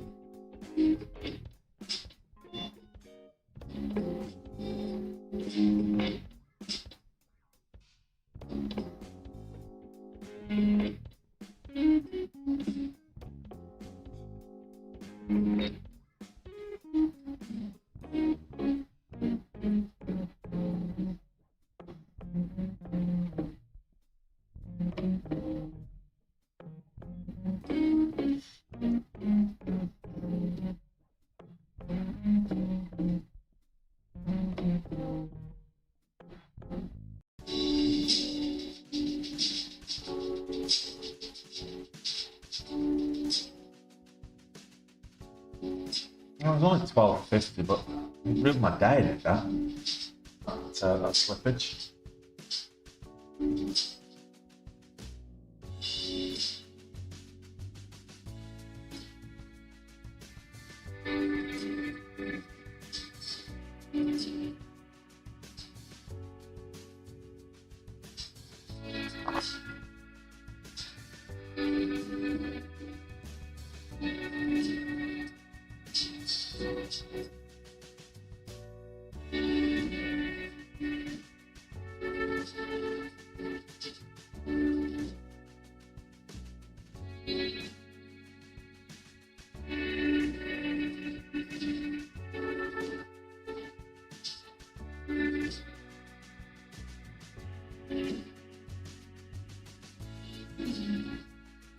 Three times today this has done this to me. New highs, I add for the continuation and it pulls back.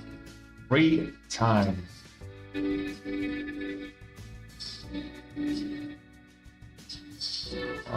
Go big or go home.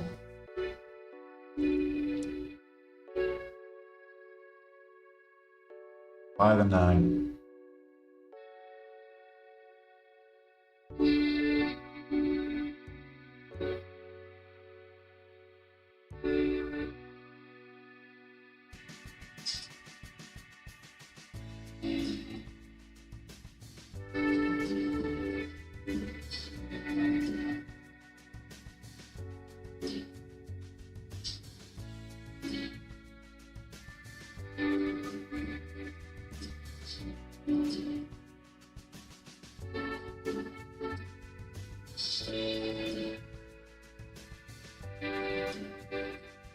Big move up, big retracement.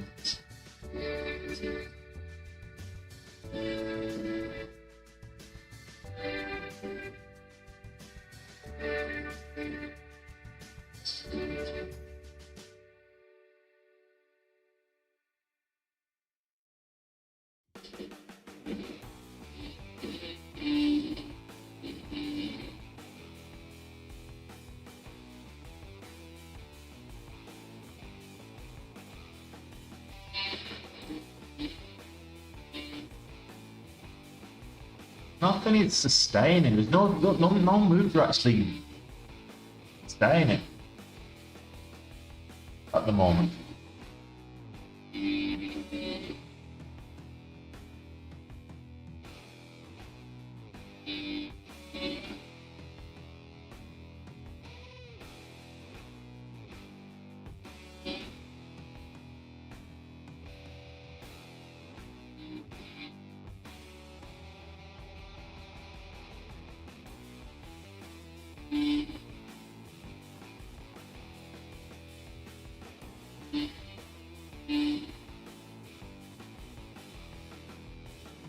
Unless there's an IPO that moves, Fridays, you can get good volatility from IPOs on a Friday, flip jug from time to time. I remember when the Grinder IPO last year, that was on a Friday. That was a big move.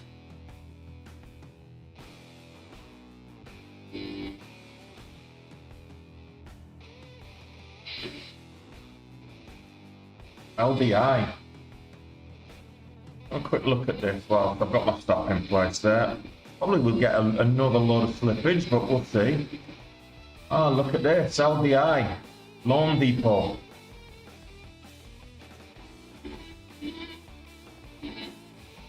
Missing it.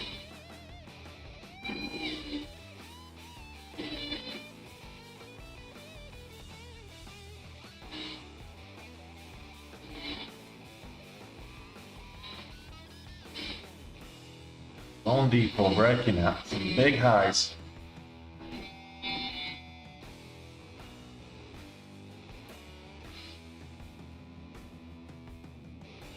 Well, stop trading Fridays there, Flip Jug.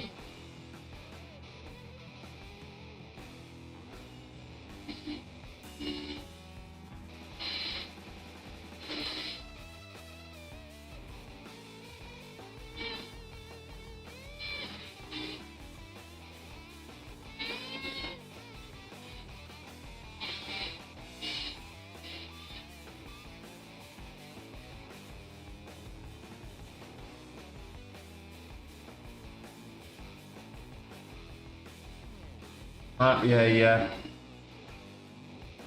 day that we put to bed early and go into the weekend. It's not been a great week for me this week, actually. We had a good day yesterday, fair enough. But Monday and Wednesday when I traded, some small red days. It's been a good week. 3 out of 4 days in the red. Need to turn that around. Still profitable on December though, so.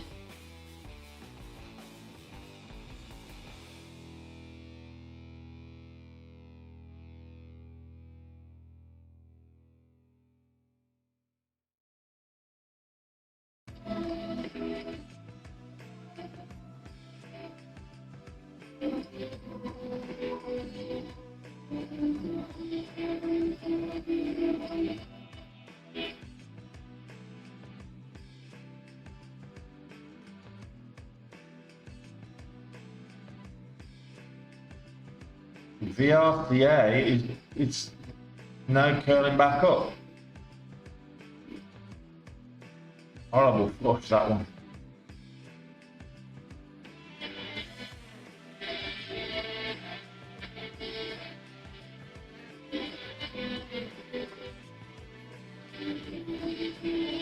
Yeah, I need to start doing my trade recap videos. I mean, I'm recording all my trades. It's just extra content as well for the channel, so I really should start editing. I've just been lazy, to be fair.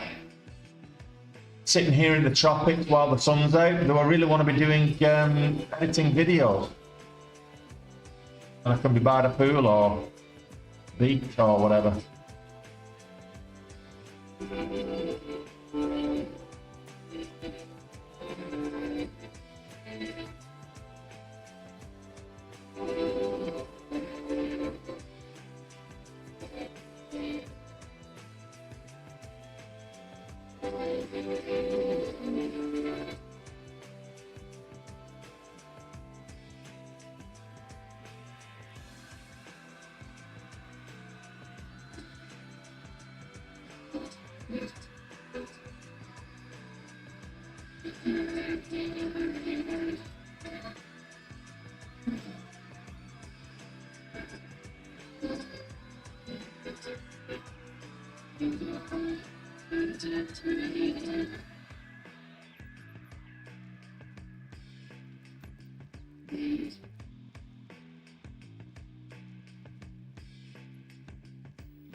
Am I missing anything?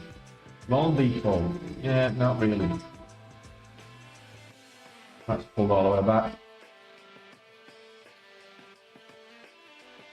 No, I'm not really missing anything.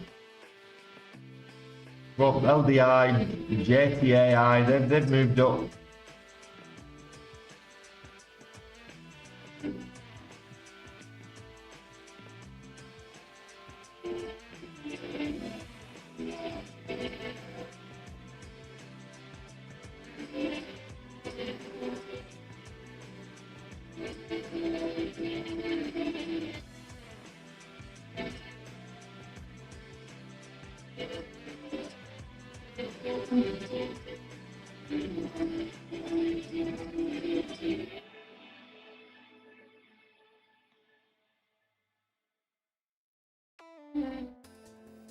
U,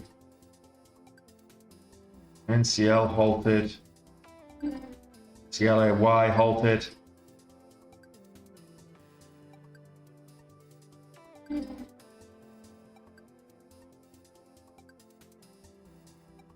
NCL halted to the downside. CLAY halted to the upside. No volume on it though, that's the problem with that one. So that's another acquisition company. Chavant Capital, Clay. Halted to the upside at 10.45.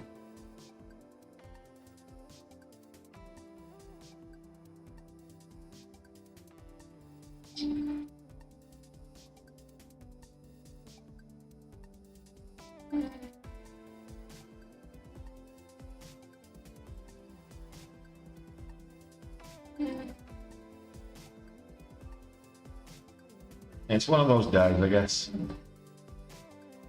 We'll lock it in a red week, looks like, for the first time in a while. Red, sound this month. Feels weird because I didn't trade on Tuesday. We had a 4 red days, I don't like that at all.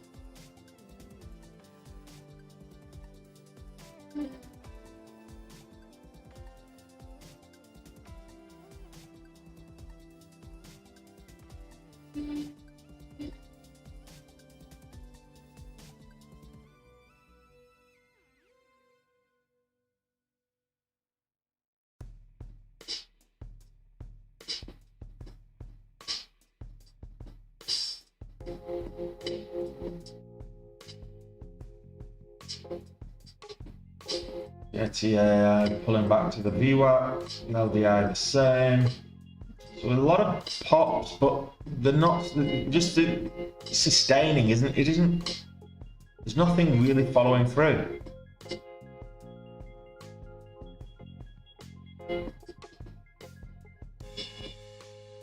What are you guys watching right now?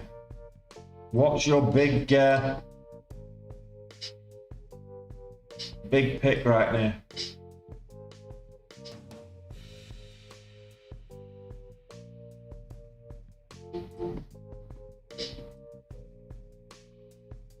Okay. Don't think of Anna, fair enough.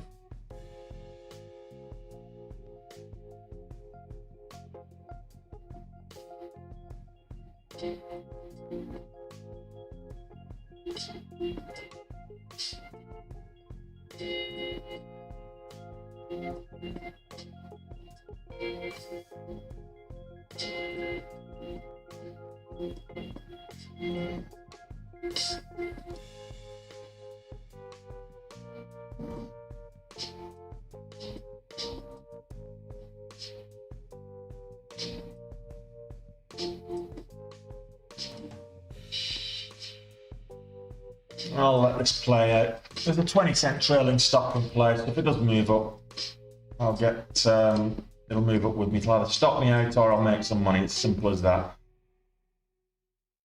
Alright, what else can we take a look at? I'm just looking at my screen here with all the charts on there.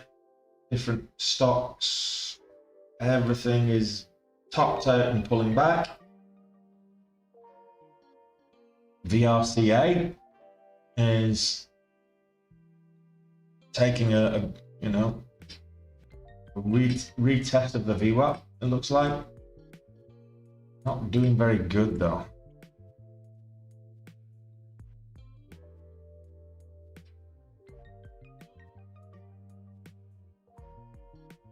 So over the $0.50. Come back to see if it in a moment. So this is over the $0.50. If it gets over the VWAP, we might take another look at it. That was just shocking. I had this little sending support here that I was watching, and that's why I put my stop there. Sending support, and then when it broke down, it just Stop was up here for crying out loud.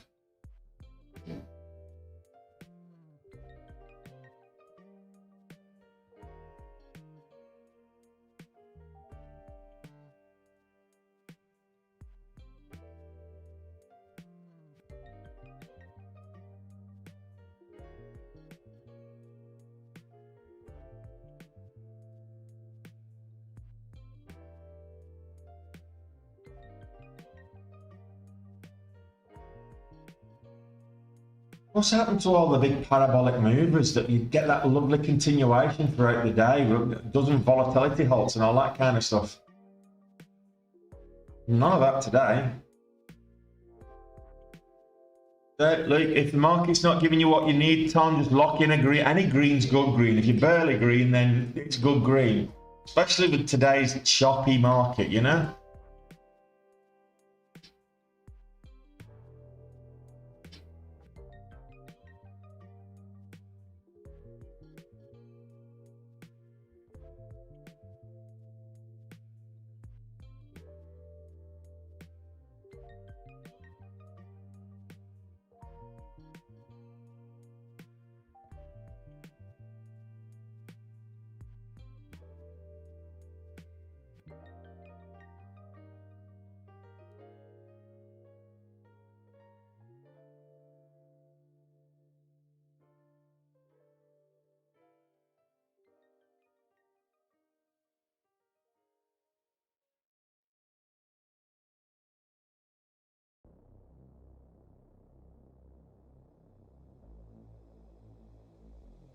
Still halted by the looks of it. CLY.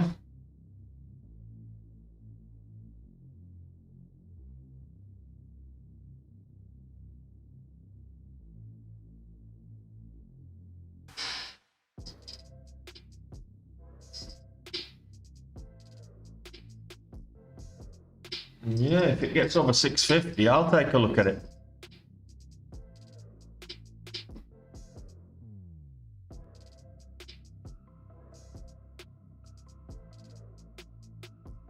So on gas, that's where your order's placed. That's the order execution. Oh well, that's where it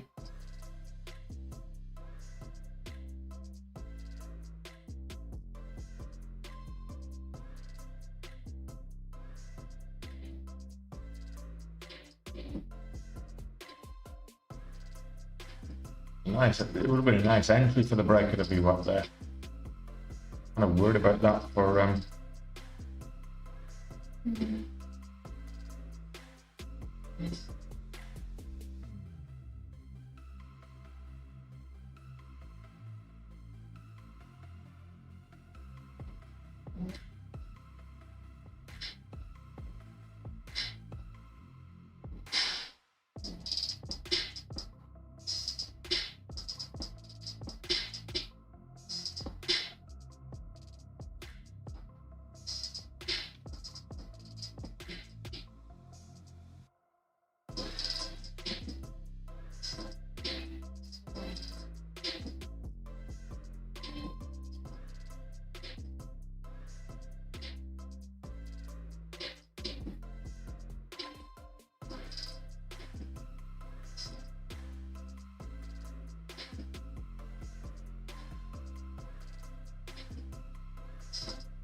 we'll see.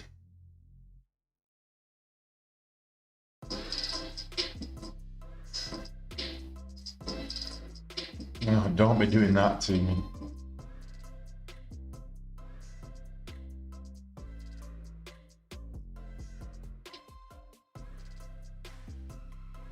Looks like a level resumption. I prefer a gap up, but we'll take the level. We've got a stop in place anyway, so I'm risking 500 bucks, barring one another bloody 30-cent slippage. Excuse me. We'll come back at 10:29, bottom of the hour, and I should be finishing the day.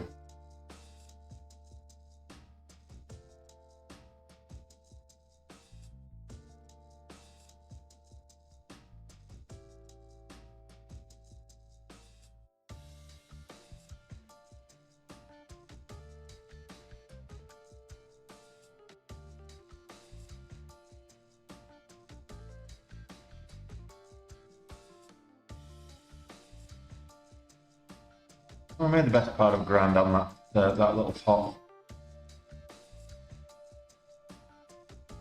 I hope it gaps up $3, Rob. $3 I'll settle for at this stage. $3 will be nice. Not had a $3 gap for a long while.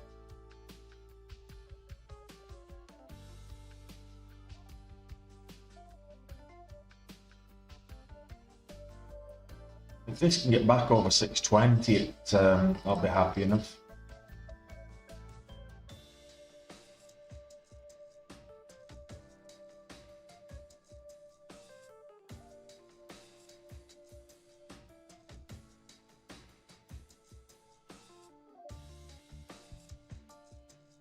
This for a pop and drop. Right up and then step, step, step all the way back down. May as well have not happened.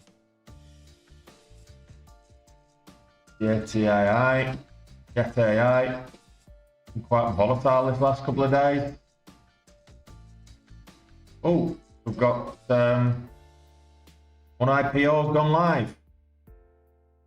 Halted. Well, 10:25, 2 minutes ago. So this is ZKH. That's one IPO that's live. Value isn't live yet, but it's looking like a $10 starting price. But we've got 2 minutes ago. ZKH is one IPO. So let's keep an eye on that one. Went from 15 to 17, pretty sharpish. So that should resume. It's probably going to be a 20-minute halt, I would imagine. We'll take a look at it at 10:31. After we get the resumption on here, which is going to be in a little over a minute.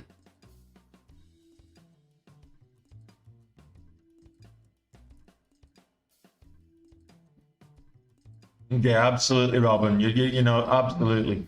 Continuation move is much better than the drop.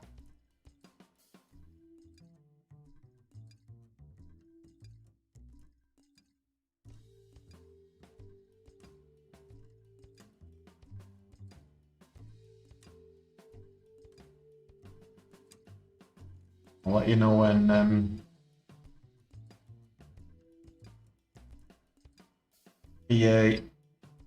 YAU starts.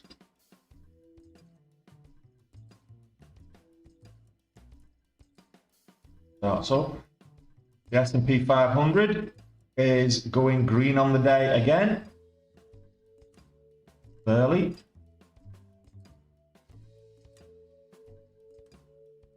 Looks like level resumption at the moment. So we should get a resumption on this in about 20 seconds.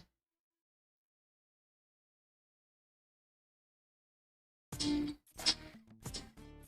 I got stopped out on C4. That clears up some of my equity at least. Yeah. Stopped out on this one as well.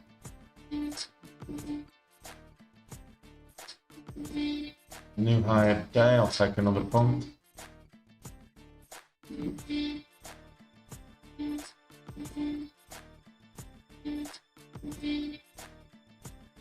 At least I didn't get all that slippage I did on the last move.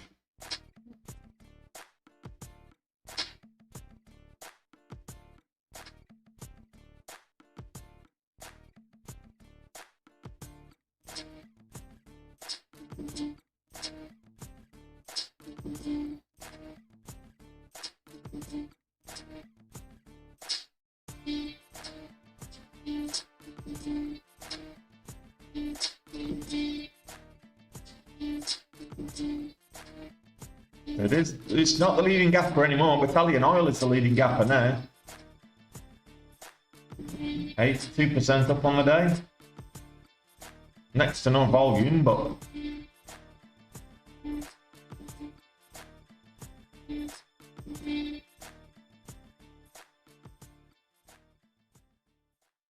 Let's see, do we get a resumption on a 5 minute? So this should resume in 5 seconds if it's a 5 minute. I think it's probably going to be a 20 minute because it is an IPO. I have been wrong before. Yeah, it's probably going to be a 20 minute halt, but we'll come back in 10.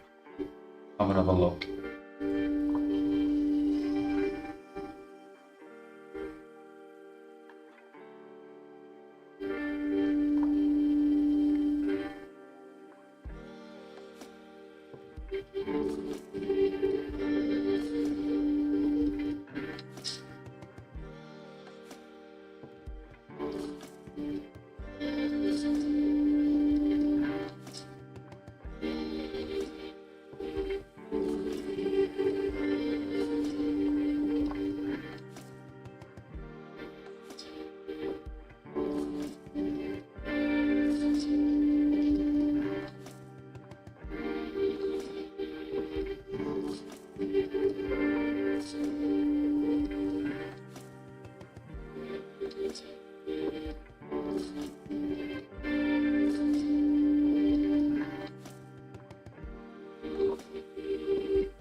Stop doing that.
Oh, 48 is a high of day.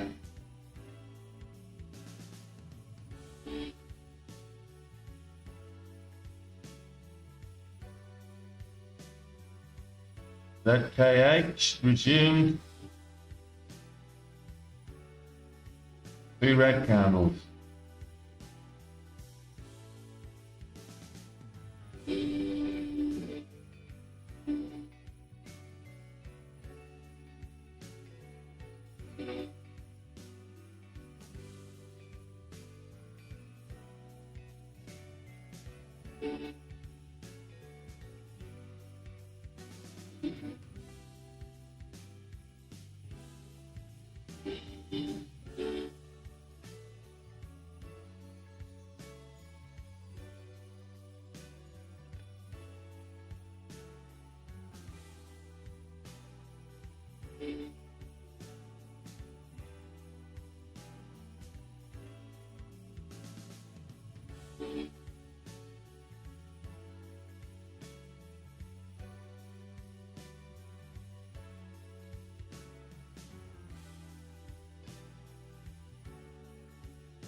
Still orders going through, false halt, looking like, here we go now. Now we could be into a halt.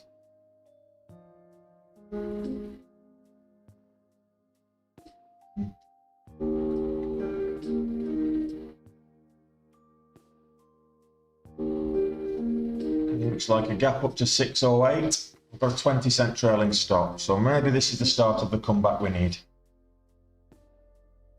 Here we go. Well, you stay out of it, Robin.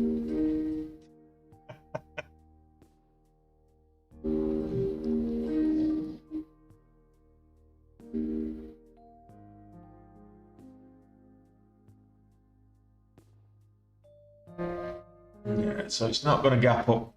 Looks like it's going to be a level resumption. As long as there's no flush and 30-cent slippage again, I've got a 10-cent cushion on my stop. Well, all green's good green, so once you're green, stay green, get to goal and get out of there. I've still got 11k to make up just to get green. So there's not a lot of options for me. 1041s when we come back. We'll look at John Kanasoff.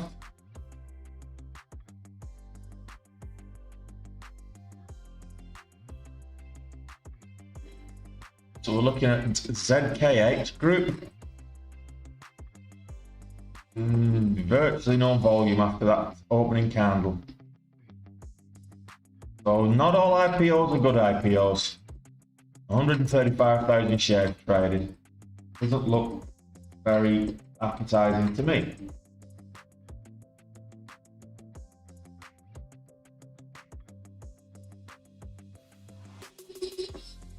I'm not seeing anything else worth trading at the moment.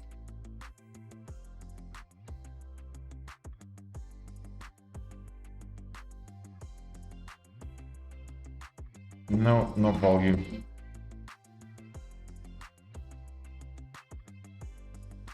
Sun power, very choppy. No, don't like it.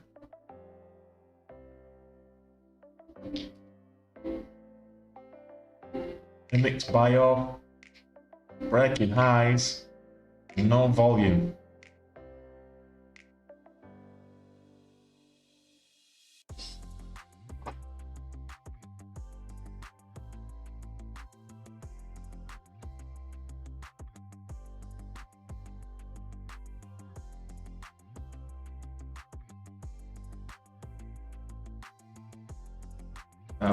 Nothing moving right now. If you see something, guys, let me know, because I'm not seeing anything that's got any kind of ICCT for a low price stock does.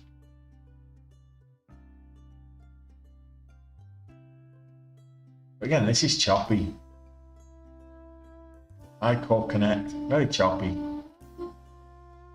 I'll stick with Premarket. Another level resumption, absolutely. Oh, actually, yeah, level resumption. Got 30 cents on it. So I've got a 20-cent trailing stop, which is 19.5 cents is on the ATR, so that's about right. 20-cent trailing stop. If it pulls back, as long as I don't get a nasty flush in that 30-cent slippage, I should be okay. I've got 10 cents. Even if that's the case, I've got a 10-cent cushion. So I'm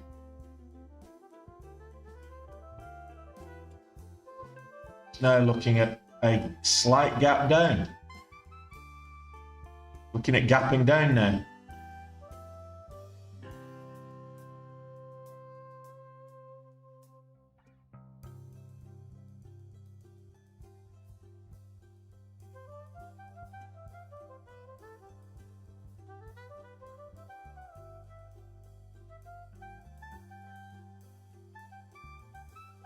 So 8-cent gap down it looks like.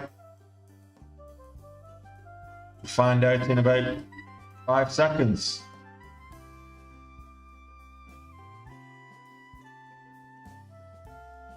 Stop me out.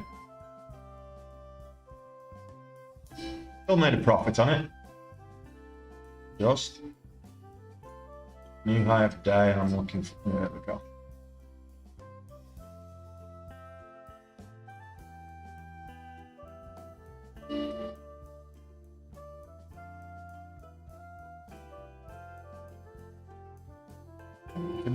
Continuation, come on.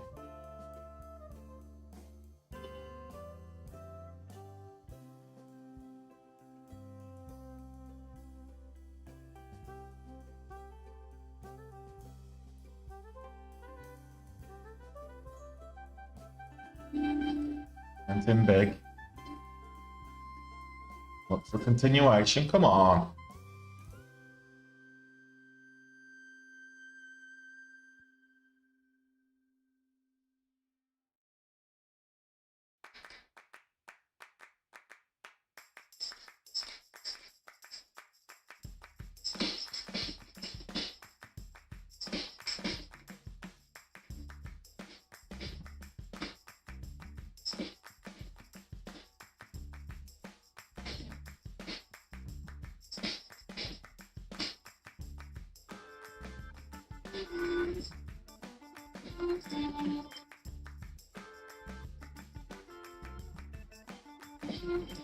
$6.25. Come on, give it to me.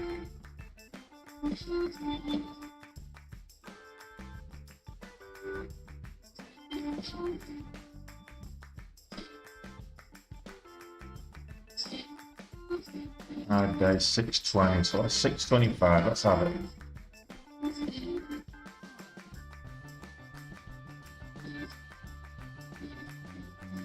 This is not the time to have a consolidatory pullback.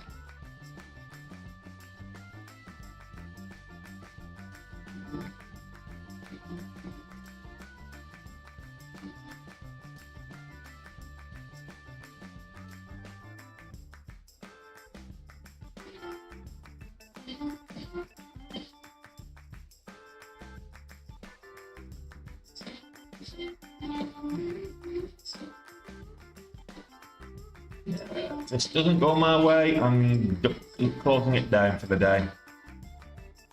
I'll come back on Monday.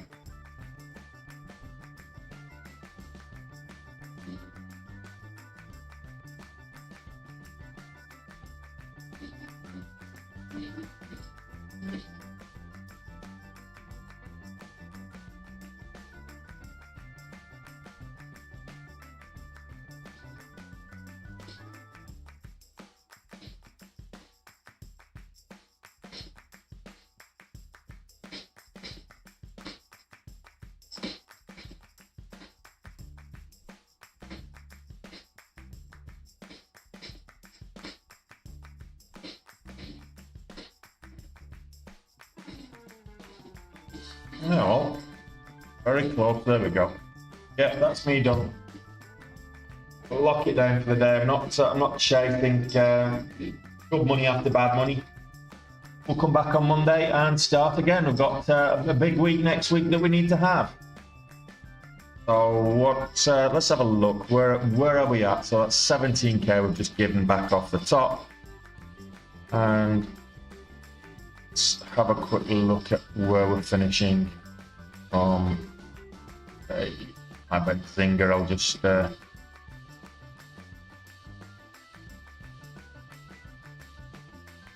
there's my Benzinger. Let's get my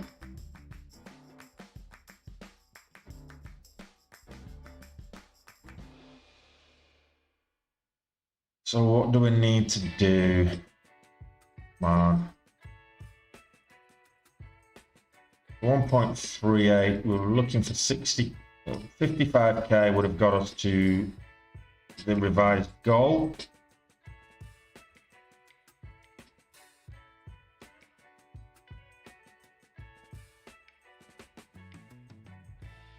Month.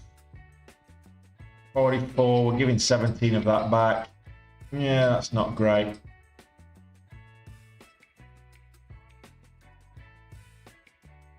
Takes us to 26 on the month.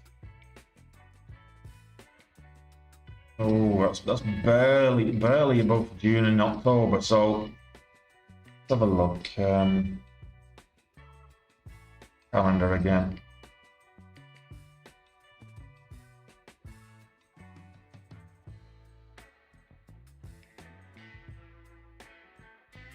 Yeah, we've got 9 trading days left.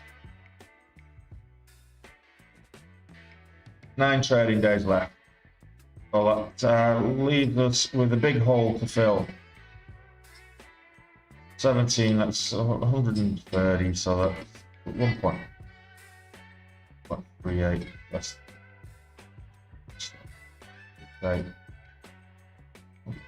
Yeah, so we're looking at